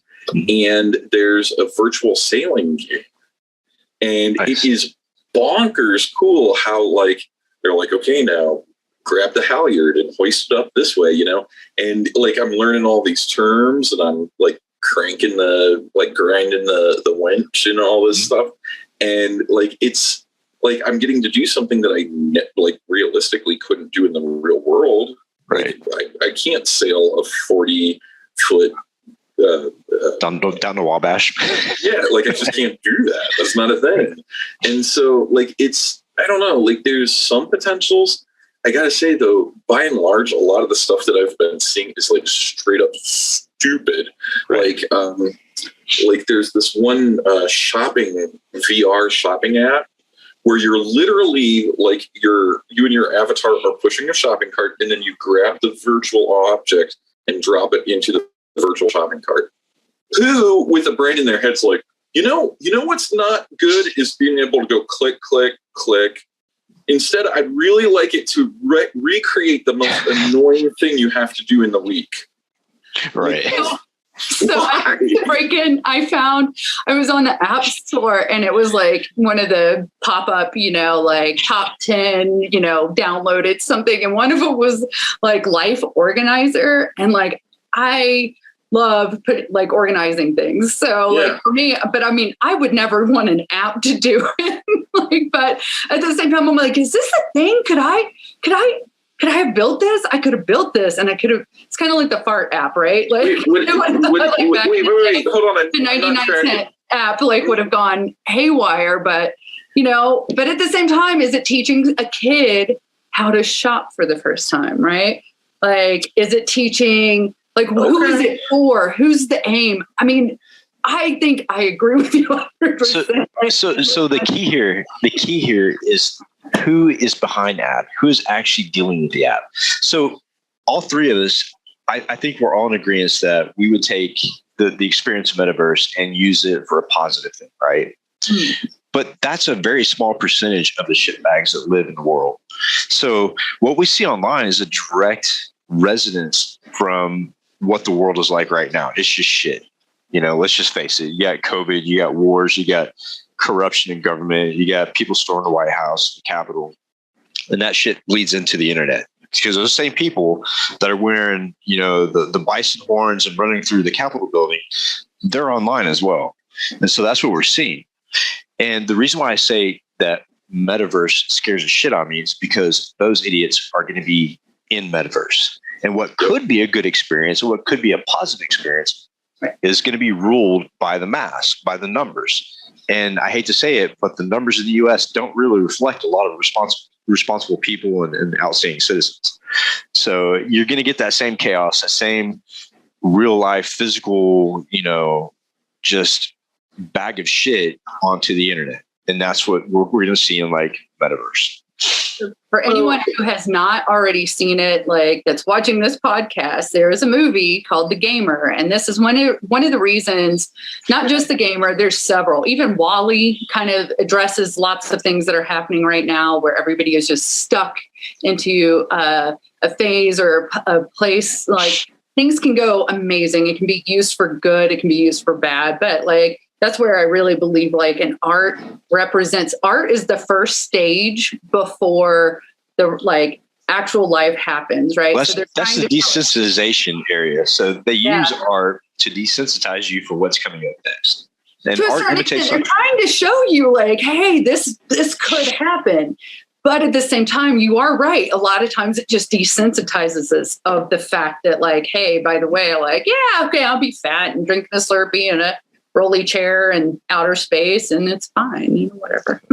So what are your thoughts on that, Mick, when it comes to life and bleeding into the internet? Because I think a lot of the problems we see on the internet is not only because the internet sped up that connection to where I can talk to somebody across the world in like 2 seconds, but it's also what type of person is behind that and what experience they're having in life and bringing it to the internet. So, I think that the thing that I try to keep in mind is like this. So the internet kind of collapses humanity into exactly the situation where we can chat with one another and just exchange ideas all day, every day. I do worry that it used to be that you would have that crazy drunk uncle, you're like, oh, that's Drunkle Bill doing his crazy stuff. And you could kind of write him off. But now the internet makes it easy for all of these folks have a platform to like, oh, you're one of my kind. And, they get like this critical mass together. And, and so I think that extremism on all of its types is a serious problem. And that there needs to be some way of, like for like quote unquote normal people that are willing to have conversations that you can have like, hey, here's how we respect people that we violently disagree with, but we can come to middle ground. But there's also some people that were like, nah, you're out of the pool.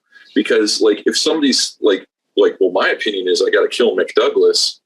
Hey, like, I'm not going to be able to talk you down from that. Like, you need to get away. Right. And like, I think that some people are too like hippy dippy on like everybody's thoughts are important. No, they're not. People's aren't.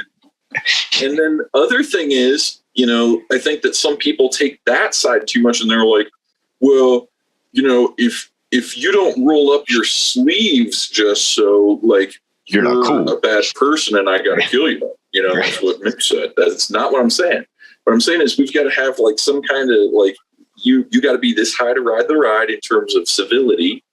And if you don't cross that barrier, like you get to go, like we should have like this crazy net where you can just go bonkers. Yeah. And then there should be like a more genteel kind of like, but like, I don't know, like, how do you make that threshold and not be like crazy? And that can vary. The crazy thing is worldwide, you're talking about that can vary from community to community. Oh yeah. Like state to state. I mean, we're talking about like, we've done this for the entire internet worldwide, right? So like, how do you find that middle ground, right? And that's kind of where this extremism, it's either, oh, well, you can have everything and be as mean as you want on this side. And then you have the other people who are like, but no, you can't even say a cuss word. Well, a cuss word could be like, I don't know, something, darn, like just something stupid. I know. Darn. Yeah, exactly. So how do you find that middle? It's really hard. Follow me. I'll create the middle ground. Then we'll all that's be in a trouble. great idea. Right? No. So we are at the end of the hour, and Mick, I gotta say, man, I've been trying to hook up with you to do this podcast for months, man. And our it's schedules awesome. are both crazy. Yeah, but I'll tell you what, man, it's been awesome talking to you. We need to keep in touch, man. Hell yeah. I would love to do another one of these, or just shoot the shit, just like hanging with you. But yeah, I would like have me on again. I would love it. This was a blast. I love it. I'm glad to finally got you on here, like meet you in person. I know you're so busy, and thank you, by the way. I want to say thank you because one, I know that you work with SANS and you've got your own thing going, but the fact that you are doing internships and mentoring people, like that's what we really need. I know we all talk about certs, they serve a purpose, but truly having people that mentor and give internships based off of who people are and not what they have on a piece of paper. I just want to say thank you. That's really awesome. So yeah, Mick's a great dude. He was my voice of reason when I was working at Bank of America's. Back then, back then I wasn't exactly cool-headed and I wasn't that mature. So, but well, it cuts both ways though. There were a couple times where I was like, "Yo, like this is pretty jacked up," and you would be like, "Well, this." So don't. Nah, I'm not gonna let you say like that you were totally punk. And although when the thing was, when that bit got flipped on you, you'd be like, "Table flip." True, very true. But I've grown up a little bit. Well, maybe not. But anyways, I was like, don't brag too much. But it was great having you on, Mick, and I definitely want to have you on again. And when I'm traveling through the speaking circuit this year, I'm going to see if I can drop down in Ohio somewhere. I'll be in Pennsylvania at the end of this month again, Western Pennsylvania. So maybe we can connect somehow. But anyways, for the listeners, thanks for listening. Subscribe. There's not a banner here for YouTube, but subscribe to YouTube, and look for 2 podcasts. This one and the previous one will be released next week. And it'll be on Techstrong TV. Thank you, Techstrong, for replaying the broadcast. And that's it. I'll see you guys next week. Thanks, Mick. Bye, guys. Bye, everybody.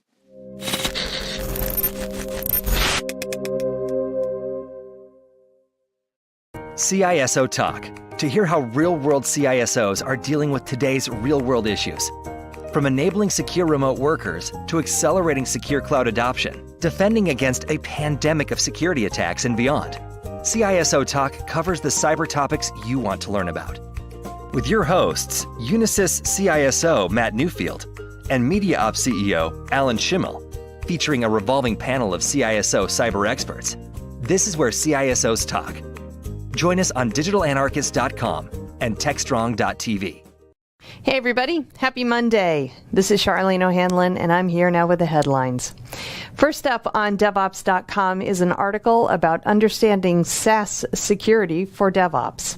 Over the past few years, SaaS applications based in the cloud have exploded, with the market growing 18% each year. And it's estimated that 99% of organizations will be using one or more SaaS applications by the end of this year. What does this mean for security, especially for the security of personally identifiable information and business data in the enterprise? SaaS data includes, but is not limited to, customer-sensitive PII and payment information.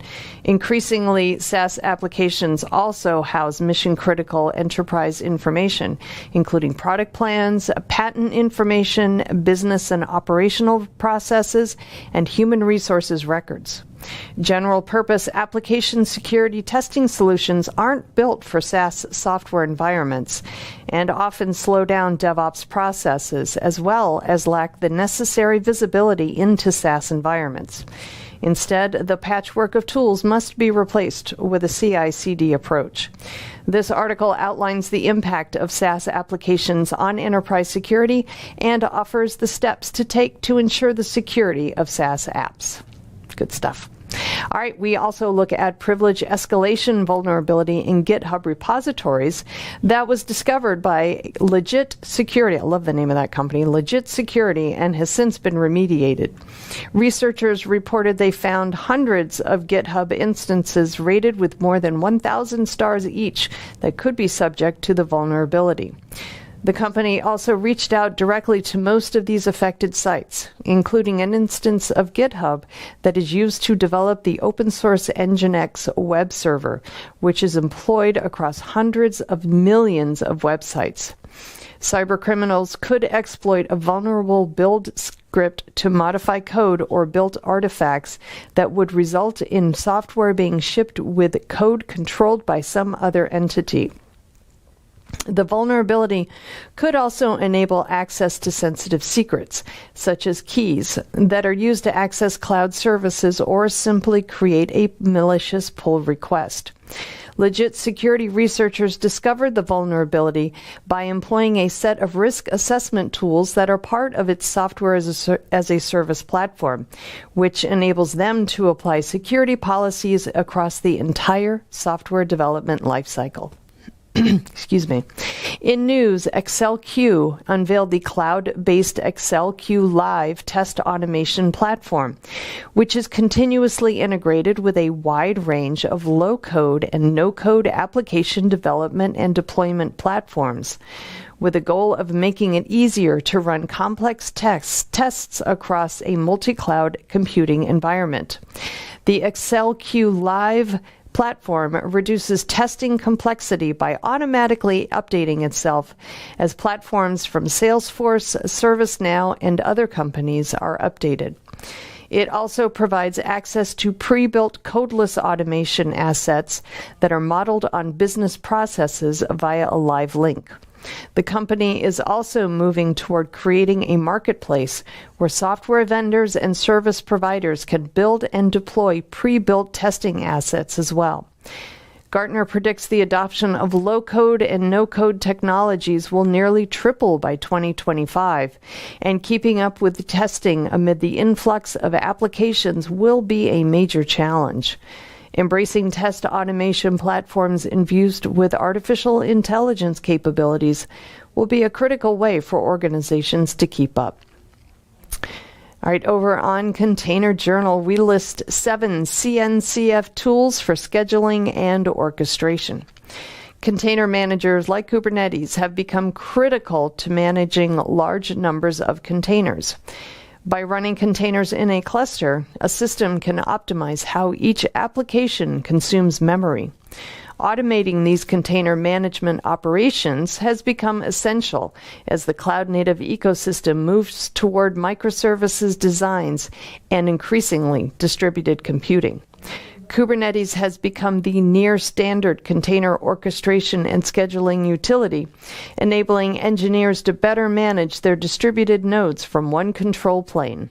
Nowadays, it is the most actively maintained orchestrator, which means much of the other tooling in this area tends to integrate with Kubernetes and extend it into unique development scenarios. The Cloud Native Computing Foundation has been a force for new cloud-native tools in areas like streaming, observability, container runtime, CI/CD, and others. This article examines 7 projects related to scheduling and orchestration that are hosted by the CNCF.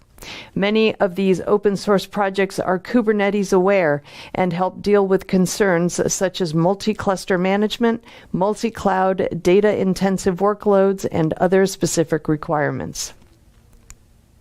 And we have the latest from Loft Labs, which has added an isolation capability to its open source virtual cluster software that enables multiple application workloads to more easily share the same Kubernetes cluster. This addition to vCluster reduces the time and effort required to isolate workloads running within a multi-tenant Kubernetes environment, as each virtual cluster can now be configured to have its own separate control plane to ensure isolation. Previously, any Kubernetes security mechanisms for vCluster workloads had to be created manually by cluster administrators. Now, a variety of Kubernetes security controls can be configured automatically without the need for manual configuration, including admission control policies, resource quotas and limit ranges, and network policies. The isolation mode enforces a set of baseline policies. However, administrators can further harden virtual clusters via their own custom policies. That capability will make it easier for IT teams to enforce zero-trust IT policies across a multi-tenant Kubernetes cluster. On Security Boulevard, we take a look at attorney-client privilege and email privacy. A recent case involving the former President of the United States and his attorney illustrates the possible harm that can occur when you communicate with your lawyer using anything other than a personal email address. On March 28th of this year, California Federal District Court Judge David O. Carter ruled that Donald Trump's election lawyer, John Eastman, did not waive the attorney-client and work product protections that would have applied to his communications simply by using an email account at Chapman University's Fowler School of Law, where Eastman worked, due to the specific language in the law school's privacy policy. However, Judge Carter's ruling found that the information was not privileged on other grounds. Putting aside the ultimate question of the privilege that should be afforded discussion surrounding the most recent presidential election and the January 6th storming of the U.S. Capitol building last year, the case raises an important issue for anyone who decides to email their lawyer using their employer's email account, and the importance of companies drafting data and email privacy policies that appropriately protect, or alternatively don't protect, the privilege in such communications.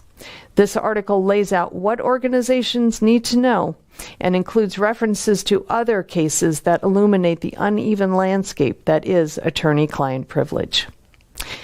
And finally, we have information on a server-side request forgery flaw in an API used by an undisclosed U.S.-based financial services firm that serves hundreds of banks and millions of customers, which was discovered by Salt Security researchers. The flaw allowed administrative account takeover that could enable a cybercriminal to gain access to financial transactions and personal data, and allow attackers to transfer funds. Specifically, researchers could easily manipulate a number of these external interactions that required input values such as URL values. That issue has since been remediated, but the design pattern for the API that led to the flaw being created is commonly used by many other organizations. In many cases, organizations are not aware of potential API security issues. Developers should pay particular attention to user-controlled input values, adding validation and behavioral detection to protect data from SSRF attacks. All right, that's it for the headlines today. Please check back with me tomorrow when I will have a new batch. Until then, I hope everybody has a great day, and please, whatever you do, stay safe. This is Digital Anarchist. Hey, everybody. Welcome back to Techstrong TV. I am Charlene O'Hanlon, and I am here now with Donald Fisher, who is the CEO and co-founder of Tidelift. Donald, thank you so much for taking a few minutes and talking with me today. Do appreciate it. Great to be here. Thanks for the opportunity, Charlene. Great. So I want to talk to you a little bit about open source software and the security thereof, but I wonder if you can start us off by telling us a little bit about Tidelift. Yeah, absolutely.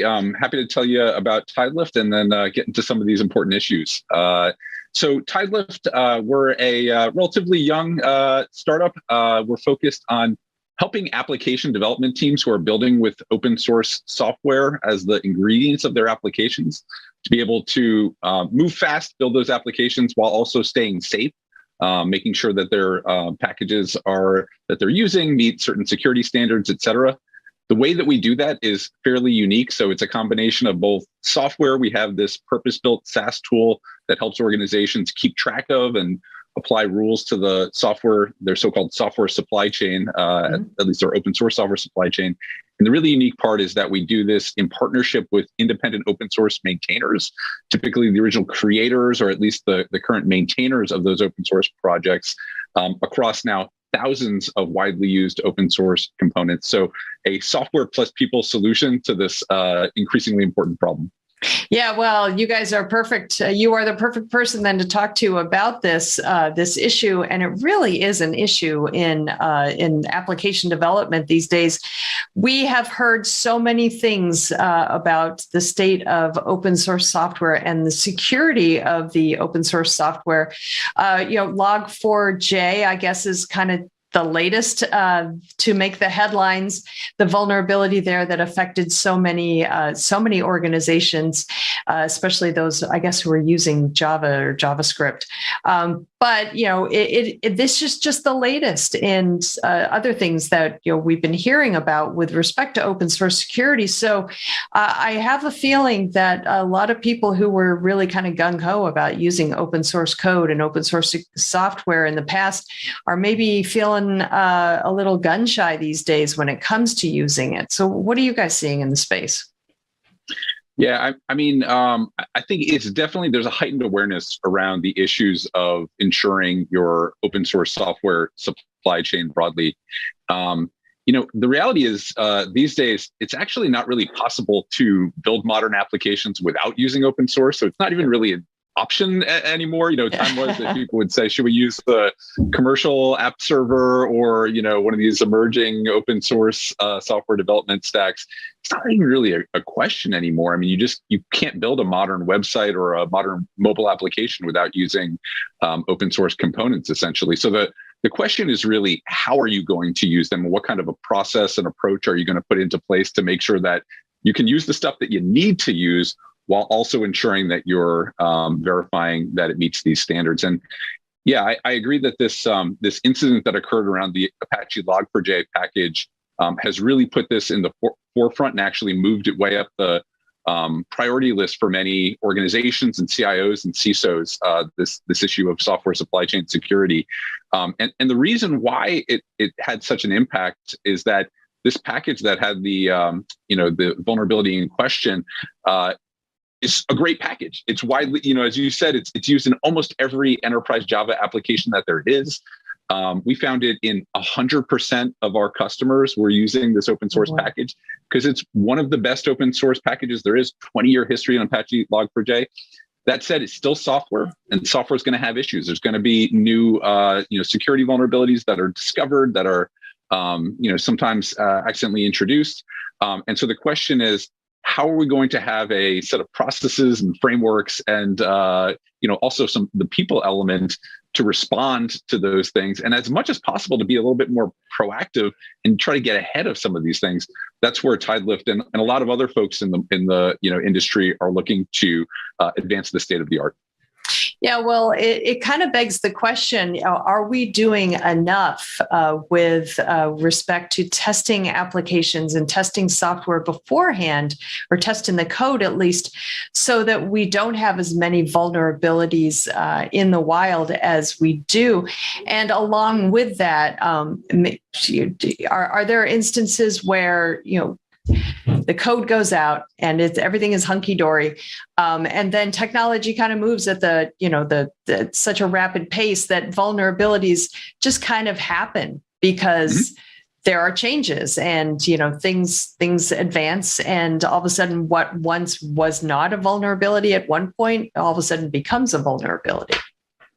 That can definitely happen. And I mean, the Apache Log for Shell incident, that's the sort of name that was given to this vulnerability in Apache Log4j. It actually it's sort of a context dependent vulnerability. It's actually the reason why there's a vulnerability there is there's sort of a feature of the package that is used by some organizations that happens to leave an opening for attackers in certain configurations. So I think you're right that the landscape is constantly shifting and so on. And so how can we contend with it?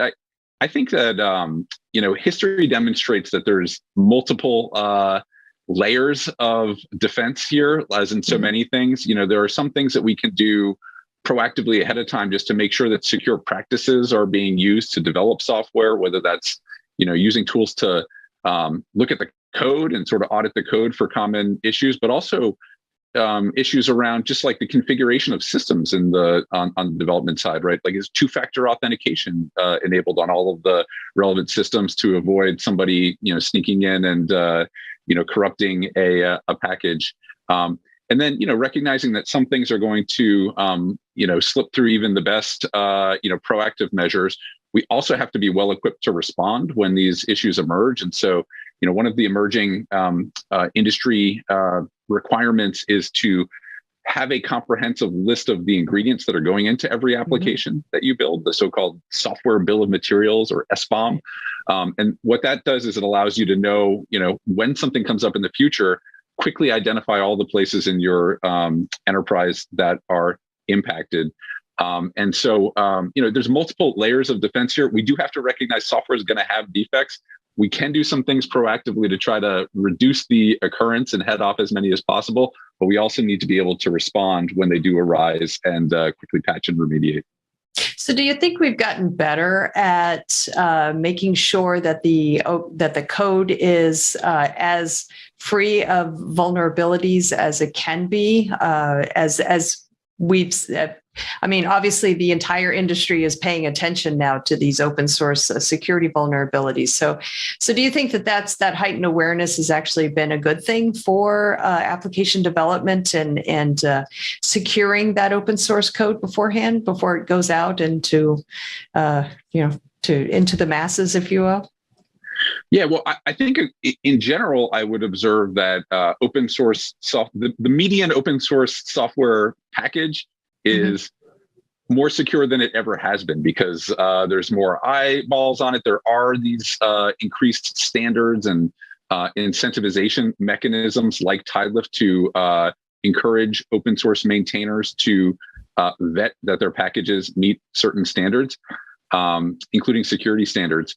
But on the other hand, just the problem has gotten so much more vast because organizations are consuming so much more open source in their application development because it's so good, right? And because it's so necessary to build applications. So, it's not like the security of the average software project is declining. It's actually getting better, but there's just so much more software flowing in. And then at some point, there's a kind of meta problem in organizations that are building with open source software, which is just keeping track of all of the moving parts. What even are we using right now? And how do we know when we need to respond to an incident that arises? What's a nice to have? What's an urgent vulnerability that needs to be remediated immediately? And then how? How do we know what to do? Those are the opportunities, I think, in the market space right now. So we talk a lot about DevSecOps, especially on DevOps.com, and the need for organizations to shift their security mindset and practices further left in the application development lifecycle. Do you think that that's having an impact? And do you think that more organizations would actually benefit from such practices? Because I feel like there's still a disconnect between what people are saying and what people are actually doing. Like, DevSecOps is awesome, but for whatever reason, they're not really practicing it, or at least practicing it at the level that it really should be. Yeah, we see organizations that we're working with, DevSecOps is a pretty broad concept, right? There's a lot of different elements going into it. So, part of it is having a standardized tool chain and, different products and practices around that. But I think each stage of that pipeline is important. And to your point around shifting left, when it comes to open source software supply chain security, we think one of the best approaches, and increasingly, I think a generally acknowledged best practice around open source software, is to try to create a pre-vetted catalog of open source components that are essentially somebody's looked at and ensured they meet these standards as a starting point. It's actually, I sometimes think of this as shifting left of the entire software development process to just having some building blocks that have been verified that you can pick up and use to put into your process, right? It's like shifting left of the whole thing. And I think one of the challenges, that is that organizations historically have taken a approach that's more kind of midstream in that software release process, where they, there's all these great tools that will go and try to inspect your open source software kind of midstream as you're incorporating to your applications. But it tends to give you sometimes ambiguous guidance in terms of what actions you actually need to take. And frankly, putting those tools into the DevSecOps process means that your DevSecOps team needs to be operators of those tools and experts in, discerning all of the, nuances of those.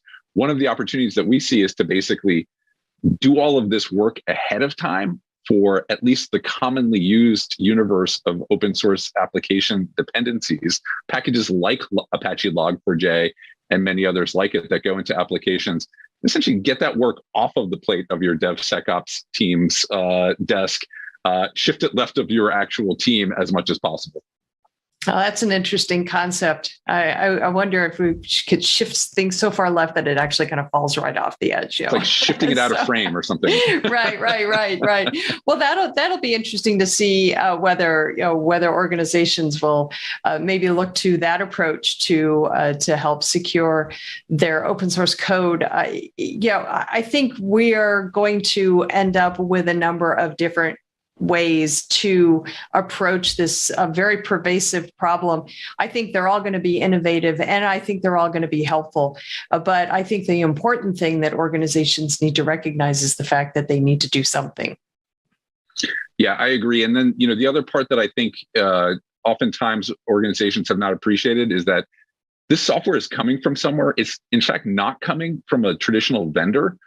Which folks sort of expect naturally that, I'm using this software commercially or in a professional context, it must be coming from a professional organization. So often, especially for this universe of application components, it's coming from individuals doing it for other reasons, other great reasons, like they like to have a impact. They like to see their creative work used, at scale across the internet. But we have to sort of appreciate that there are humans behind this and find ways that we can align with and partner, and by the way, thank and respect those creators who have made all of this possible for commercial organizations and non-commercial users alike. And that, I think, is really important for folks to keep high on their priority list. How can we support and thank and align with those open source maintainers rather than just coming up with more work for them to do on our behalf for free? Right. Good point. Well, I'm a big fan of cake as a way to thank people. So, maybe cupcakes for everyone. I don't know. What do you think, Dave? I think it's... Or money. If we're asking them to do something that's commercially valuable, they want to be paid now. Okay. All right. Well, I do agree with you. I do believe that they really should be rewarded for their efforts. It's and frankly, sometimes money talks, right? If you pay somebody, perhaps they're going to be a little more vigilant about, the cleanliness of the code that gets put out there. But that is a whole other conversation for a whole other time, I'm sure, Donald. Thank you so much for having this conversation with me about open source software and cybersecurity. And I'm sure that this is a conversation that we're going to continue in the future. So keep your calendar open, I guess. I'd be delighted to come back and take it to the next level. Thanks so much. Wonderful. Thank you very much. I do appreciate your time and your expertise. All right, everybody, please stick around. We've got lots more Techstrong TV coming up, so stay tuned.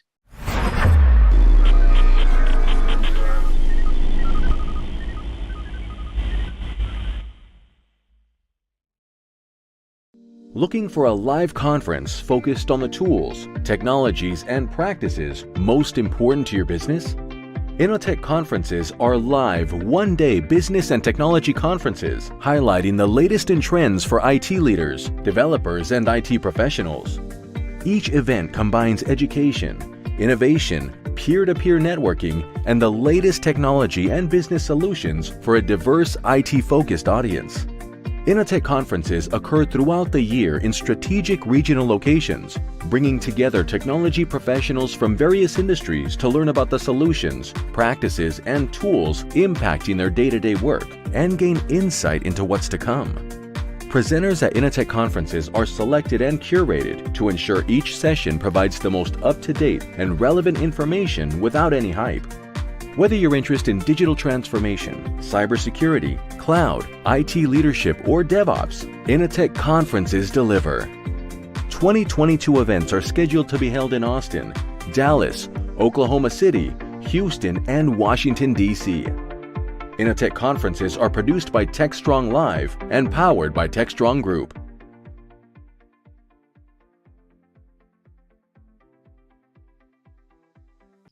Hey everybody, happy Monday. This is Charlene O'Hanlon and I'm here now with a webinars preview. I always tell you, we have so many great webinars coming up on DevOps.com, Container Journal, and Security Boulevard. Well, I got 3 winners here for you, so I hope you can mark your calendar and join us. The first one is called Getting Started with Reliability Management. This one is happening tomorrow, that's Tuesday, April 12th at 11 a.m. Eastern on DevOps.com. This is sponsored by Sumo Logic, partnered with AWS.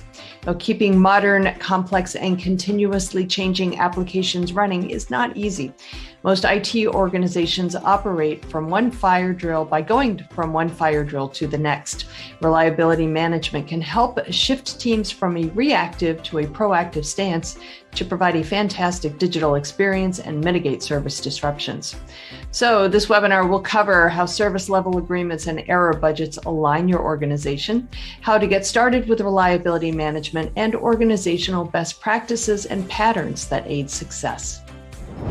The second webinar is called GitHub Actions and Code Injection, Avoiding Vulnerable Configurations.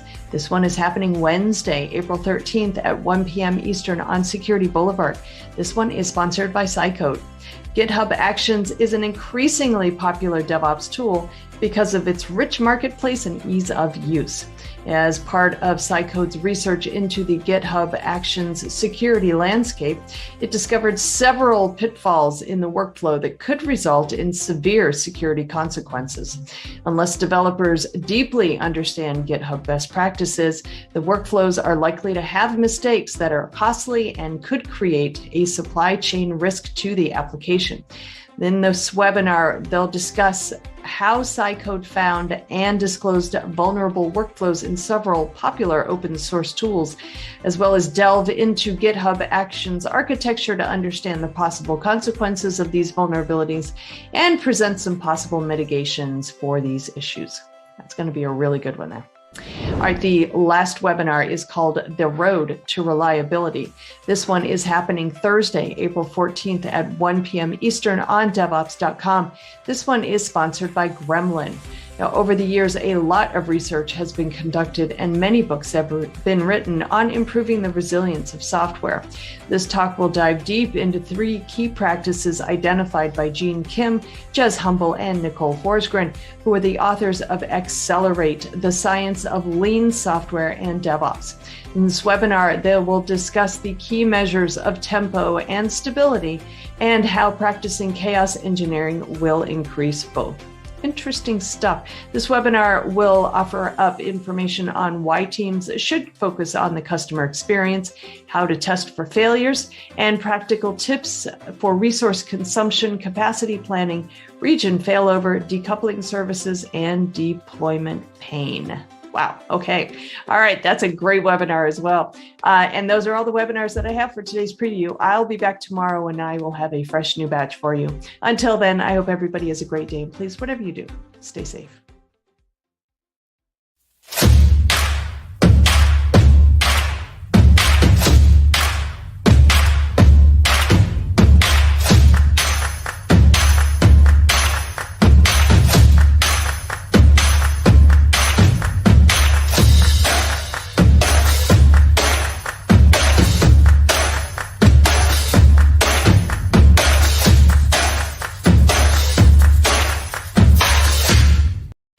All right, we are back Last up on today's Techstrong TV broadcast, we have our Something Old segment.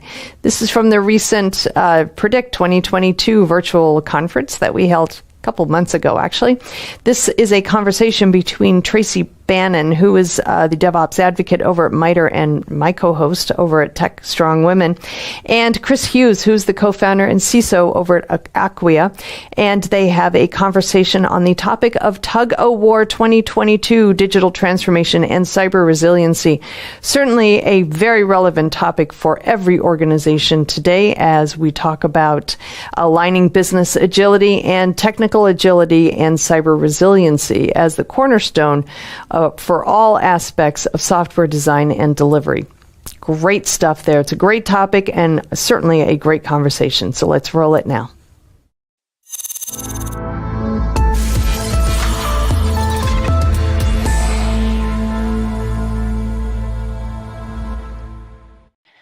Hey, Chris, this is Tracy Bannon. I'm glad you had some time to talk with me today here, doing a little bit of predicting on what's going on in the future. Chris, why don't you introduce yourself and then I'll talk a little bit about me and we can start to spar on this topic. Yeah, definitely. My name is Chris Hughes, currently the CISO and co-founder at a company named Acquia, focusing on cybersecurity in the public sector. But I have almost 20 years of experience, going across active duty military, government civil service with Navy and GSA and other organizations, and on the industry side as well. Super active in the community around cloud security and DevOps and all things that nature, basically. And that's what makes it such a great compliment when you and I get together. So I'm Trace Bannon. I'm an architect and engineer, and I spend a lot of time helping people with digital transformation, especially when they're starting out with DevSecOps. Obviously, you heard the sec part there, and that's where Chris and I have a lot of overlaps in talking about how security and digital transformation need to come together. We named this topic today as a tug of war that we see on the horizon. This is about predicting what's going to happen. Chris, you and I had chatted a little bit about the fact that digital transformation is, I will call it the next evolution of DevSecOps. And business is just now really getting aligned with technology in terms of agility. And they're moving down this pathway, and they seem to be doing pretty well. What's happening on the cyber side with all of these whack-a-mole pop-up media events going on? What's really happening in the cyber world right now? I definitely think it's interesting because, prior to a lot of some of these high profile events, there was a lot of talk about how cybersecurity needs to enable the business, not be in the office of no, needs to align with the business objectives and key outcomes and things like that. And then you have some high profile incidents, like Log4j and SolarWinds and such occur, and security, kind of immediately jumps in and kind of goes to what they know best, which is trying to remediate and stop these things and stop the bleeding, which obviously, can have business disruption or, sometimes business intervention, for example, and delay. So I think there's a tug of war in that sense that, cybersecurity is trying to align with the business and help them go through that digital transformation process and also innovate on the security side as well, to be honest. But also, they need to ensure that they do things right and mitigate risk without disrupting the business. So it is definitely a tug of war. That also seems to point out that our cyber pros are really dual-hatted. Right. While they need to enable the business, they're also protectors of the realm. so we can have them, they need to be innovating that in, they need to be coding that in, testing that in, guiding it in from the beginning. But when something happens, they are the first people that we go to say help. And so that tells me that we need more professionals in this area. We are already having a difficult time finding all the IT staff that we need. But what about the security pros? Are you finding it hard to hire, to train, just to staff in these areas? So personally, I haven't had too much trouble yet, but luckily because I have a really strong network of folks, I've been in this space for quite a while. But I know overall many organizations are, and it's due to, kind of legacy ways of approaching, whether it's having strict requirements around geographical work, you can't remote work for a lot of organizations. You'll see remote until COVID, which we know that what does that mean exactly? And then also, there's things around, traditional educational backgrounds that are, baked into these job descriptions, or often, the job descriptions are being written by individuals who don't understand the technology. They'll say 8 years of technology X, and it's only been around for 3 years. So it's like, well, I'm not going to apply to that. I don't meet the requirement. But the thing is, many people would never, ever meet that requirement because it's impossible. So I think that's part of the problem, but also is, we need to open up the aperture when it comes to the career field from individuals for non-traditional educational backgrounds, web-based learning, Udemy, A Cloud Guru, you name it. There's so many different platforms to learn on nowadays. So we need to open up that candidate pool. And then even folks from non-traditional, backgrounds too, whether they come from legal or some other kind of background, there's definitely no shortage of high-profile CISOs, for example, that come from legal backgrounds or, all kinds of different creative backgrounds even, who are having a lot of success. And I think it's because they think differently than someone who may have been in security for a long time, and it helps them maybe communicate with the business better, have those soft skills, have some of the capabilities that maybe a traditional cybersecurity person may not have. So there's a lot that can be done to address that shortage, to be honest with you. And I see that on my side of the fence, so to speak, although we actually live in the same world. We're both trying to get secure software into production to suit the business's needs. But it's educational diversity. We've talked about all kinds of other diversity, and Chris, you've been a really passionate person in this area, as am I. But educational diversity has really come to the forefront for me recently. I will go back in my long ago history. There was probably the top-notch architect who could code. Right, he was an elevator architect. He could go from the boiler room to the C-suite. Was a fellow by the name of Martin, and he had a degree in urban planning. Great. He was a fantastic mind. He was logical. He saw the big picture, and he was able to learn and get that just in time. I would say he was a little bit before his time in being able to get JIT learning. He would go out and realize this was the next thing that was coming or was on the horizon. That's going to be an ongoing place where we're going to have to double down and focus, because we do need to have more folks in these fields. But you brought up that it's a different perspective. And oftentimes it's that other perspective that gives a little crack of light, right? You take a look, Chris says something to me, I think about it, I ponder about it. I never thought of it that way before. I need to get down a new path. I would have never thought about it had I not engaged with somebody who is highly diverse from me, with their education, with their experience. And now we're sharing a common problem that we're trying to solve. And at the end of the day, these job descriptions, especially for you and I, working a lot with the government space, is a place where we're going to have to help. Our friend Christina couldn't be here today, right? The COVID bug has the whole family down. She deals so much with acquisition and with contracting. And one of the things that she's bringing up is that same thing. How do we change the job descriptions so that it's about the capabilities that you bring to the table? Sometimes you're going to need to know that somebody has a comp sci degree because they're doing some advanced algorithmic component, but it ain't everything. So getting more job descriptions that allow us to be more skills focused, I think is going to be a big part of that. Do you see, with business and technology trying to align? So we're over here doing this digital transformation, and we're barreling down that, and investments have been, put in place, and there's a digital transformation champion, right, in the enterprise. Now we have a cyber champion in the enterprise. Do you see those as running parallel to each other? Do you see an intersection point? Do you see there being competition or tug of war between those two efforts within an enterprise? I definitely do, but I think there's always going to be a natural tension to an extent between them, but there's also a lot of synergies. And I think the sooner we realize that some tension is healthy, right? That's what kind of that resistance is what causes growth, to be honest with you.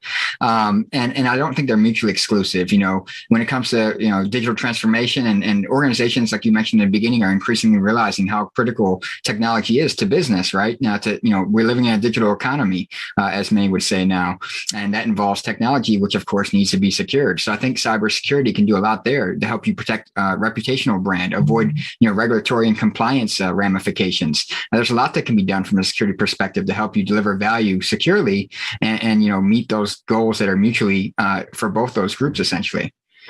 Now, how do we? I forecast, right? We're talking about trends and things that we see on the horizon, predictions that we think are going to happen. I agree wholeheartedly with you that they can and should coexist.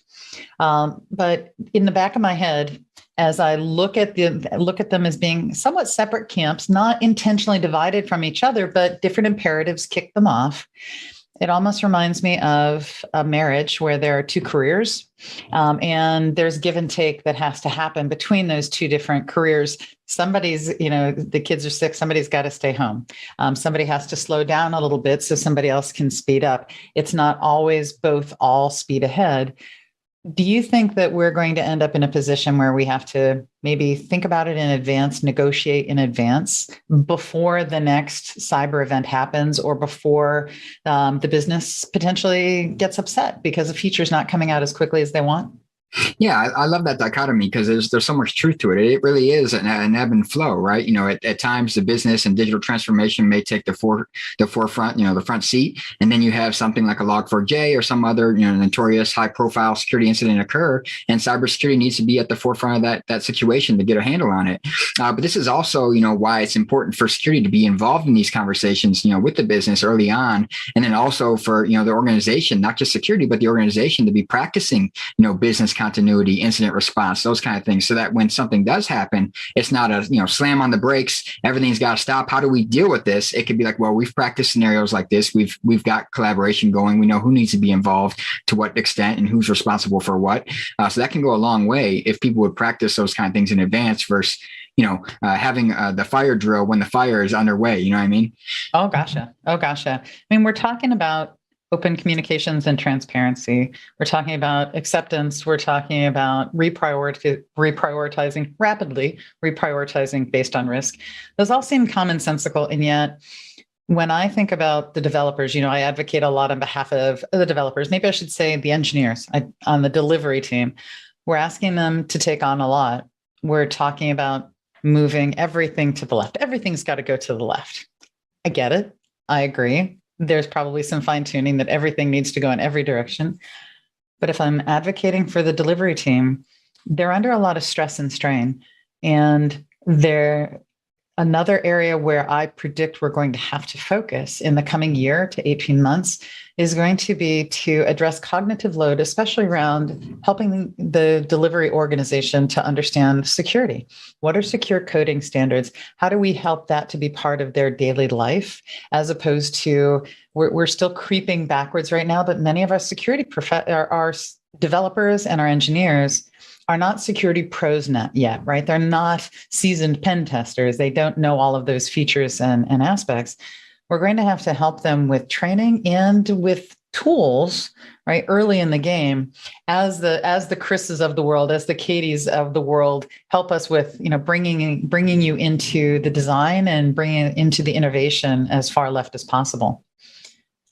Yeah, I think that's absolutely critical. It's a combination of, you mentioned, like, maybe it's tooling that can help facilitate, shifting security left, CI/CD pipelines and SaaS and DAS and secret scanning and on, baking in those guardrails as we like to call them now, so that people can move fast but safely. And then also just helping them understand, the key fundamentals of security and helping them, try to prioritize that a bit. But, to be that said, there needs to be some empathy on the security side as well, understanding that the development teams, for example, are under these requirements and expectations from the business leadership to deliver on a certain schedule, for example. So it needs to be a give and take on both sides of that. I definitely think it's absolutely critical. And then as much as we want to shift security left, and we all know it's cheaper to find vulnerabilities earlier in the life cycle, it costs less money, less resources, less disruption. There's still day two operations. There's still runtime, security operations that need to be accounted for. So you're not going to catch everything. I wish we could, right? But it's simply not going to work that way. So you need coverage, when you get to production environment still, because things will go awry, whether it's something 0 day or something you couldn't have anticipated. You can't account for everything, from the shift left perspective per se. And that's a pretty important part of it as folks talk about DevOps. They're so focused on dev.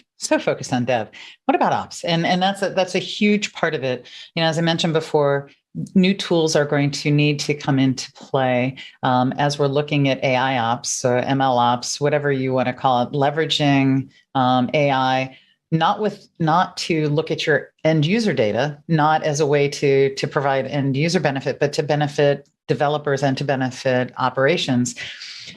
cyber can benefit in this area as well, right? Like whether it's from SIEM tools or whether it's from some more advanced tooling. Is there something that you've been keeping your finger on the pulse of that you've been really looking at over the coming year that you think might be helpful to cyber pros? Yeah, I definitely think there's a lot of promising developments in that area. We talked about the cybersecurity workforce shortage, right? For example, I don't know that it's something we'll ever entirely solve.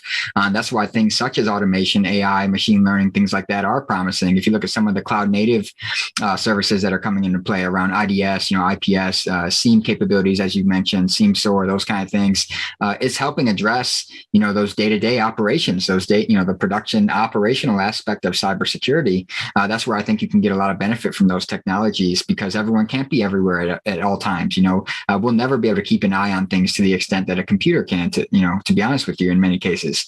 So that's where I think we can get a lot of value when you look to AI and machine learning. I think we're seeing a lot of promising things out of, especially the hyperscale cloud providers and some really promising, third-party vendors and such as well. I see the same thing on the dev side of the house with some of the tools that are out there. I think one of them is Open Refractory. They are able to apply some machine learning or some AI to predict where the issues are in the code. They are able to automatically fix the code. You can choose to accept them or not. So there's some neat things that are happening there. But I want to track back. It's been resonating in my mind. I've been hearing it again and again. One of the things you said is that we have to have empathy for the developers. I'd actually say that we have to have empathy for the cyber folks as well, because if we actually look at the numbers, and we look at it from a numbers perspective, cyber folk are way outnumbered in every situation, no matter what. I don't remember if it's 10 to 1, 1,000 to 1, but they're really, really, really outnumbered. So there's as many tools as we can give them is wonderful. But at the end of the day, I do think we have to remember that they are double-hatted. So there has to be empathy towards that double-hatting, because I may be over here to help you today, but when that new CVE comes out, when there's a new eruption, the first thing that we've got to do is say, okay, Chris, go fix. I got your back. I'm back here. We'll slow down the pipeline right now. We're gonna shut off the valve for a little while you help us and then we'll do what you need to get done. Yeah, I love that. That's totally true. I mean, I forget the exact numbers too, but I've seen numbers like 500 to 1, and things like that. And it goes back to the, that traditional mindset of, cybersecurity being a cost center, for example, where dev is what's producing business value and driving, outcomes for customers or whatever the case is. So I think that's part of that dynamic. I've never worked anywhere in my career in cybersecurity where like, man, we have so many people, like we have more people than we need. It's never, ever been like that. So I think empathy all around would be super beneficial, especially, going back to what we talked about with COVID, and the remote work, and people are juggling, kids being home, parents and family members being ill. So I think all of us need to realize that we're all just people doing the best that we can in our various roles and responsibilities. The remote aspect of it is both very enabling and very tiring as well, especially, Chris, I think you have like 4 or 400, right? You've got a house full of kids. And I know how mine are a little bit older, and I know how difficult it can be with those little ones there. It does add to the cognitive load. Another area that folks don't often talk about, and this probably needs to be spoken, is that there's a reason that there's a 40-hour work week, right? It does track back to the industrial age, but that's when mistakes start to happen. As we press people for faster, more secure, more value, 40 hours may not be enough for that one individual. But we start to make mistakes, and some of those mistakes are security mistakes. So I actually believe in my heart of hearts that I'm going to get better code quality if I'm not asking people to constantly surge. An occasional surge, yeah, I get it. But it should not be a day in and a day out. And that's hard right now as we're trying to help people to change their careers, as we're trying to staff more people with all of this. Again, then we start to think about AI and how AI can help us, how these other tools can help us on the horizon. So, Chris, I think we've been talking probably for about 20, 25 minutes now. I want to make sure that, are there any other messages? We wanted to give this, short and sweet predictions, Tracy and Chris, what do we think is going to happen? Tug of war between the two. Is there anything else that you really want to share with everybody? Not necessarily that we haven't touched on already. I do like one thing you just mentioned about, the 40-hour work week and kind of like the cognitive load piece. I think one thing we're seeing in cloud native environments in particular is like the developers increasingly being responsible for more and more of the stack. And that can have a major cognitive load implication for them. And then, what you mentioned a second ago about the work week and the overload and stuff reminds me of a kind of a martial arts quote I've heard, because I do jujitsu, and it's like slow is smooth and smooth is fast, right? So if you're rushing all the time, you're going to make mistakes. If you slow down and focus on what you're doing, and you can actually work, coherently, I think that can make a big difference. On the prediction front, not to go too technical, but I definitely think we'll see things like supply chain, software supply chain be a critical topic. Adversaries are well aware that, they can impact one thing and have a cascading impact across, tens or hundreds of thousands of customers and organizations. But I think this has been a great conversation in a lot of different directions. Oh, thank you, Chris. To build on the bill of materials, there's a lot of amazing work that's happening by a lot of small firms, and I'm really happy about what's happening with that ecosystem of small vendors, new folks coming up with new ideas and really bringing them forward, especially around maintainers, maintenance of the software. Open source traditionally has been thought of as really great because it's quasi crowdsourced, right? If you have a good idea, you get in there and together we make it a lot better. But we haven't talked about what the responsibilities are after I make that code commit. And so I think we're going to see a lot of attention spent on figuring out who is the maintainer over time. Do you pay them? Do you subscribe to have that? How do we track back and understand the IP? Who is, and do we want to know the IP? Who's making the contribution? It gets pretty detailed pretty fast, but it is another one of those things that are on the horizon for us in the coming year.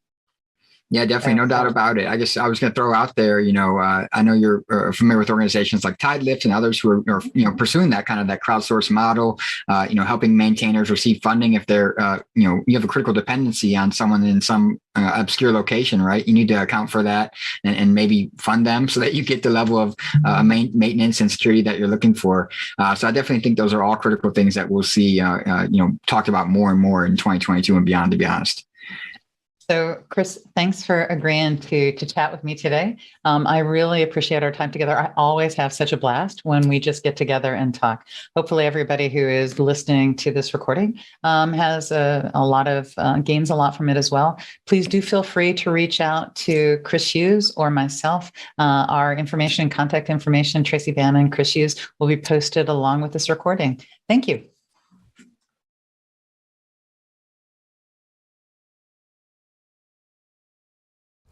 All right, that wraps up today's Techstrong TV broadcast. Hope you enjoyed it. I enjoyed bringing it to you. I'm going to be back tomorrow with a brand new broadcast for you. But before we close out, just a quick reminder, we've got a lot of events coming up. I hope you can join us for some of them. We have both in-person and online events, virtual summits happening throughout the year in various locations around the country for the in-person events. So do check out our lineup on techstrongevents.com. You can see all of the things that we've got going on for you throughout the year, and check out the agendas, speaker lineups, and also register for the events. I hope to see you at one or two or more of the events throughout the year, because I'll be there as always. And regarding Techstrong TV broadcast, I'll be here too. So I have the ability to be in multiple places at once. No, it's always a good day at Techstrong TV. And we're going to have a great show for you tomorrow. We're finishing it up now as we speak, and it's going to be a good one. Hope you can join me for that. Until then, I hope everybody has a great day. Please, whatever you do, stay safe.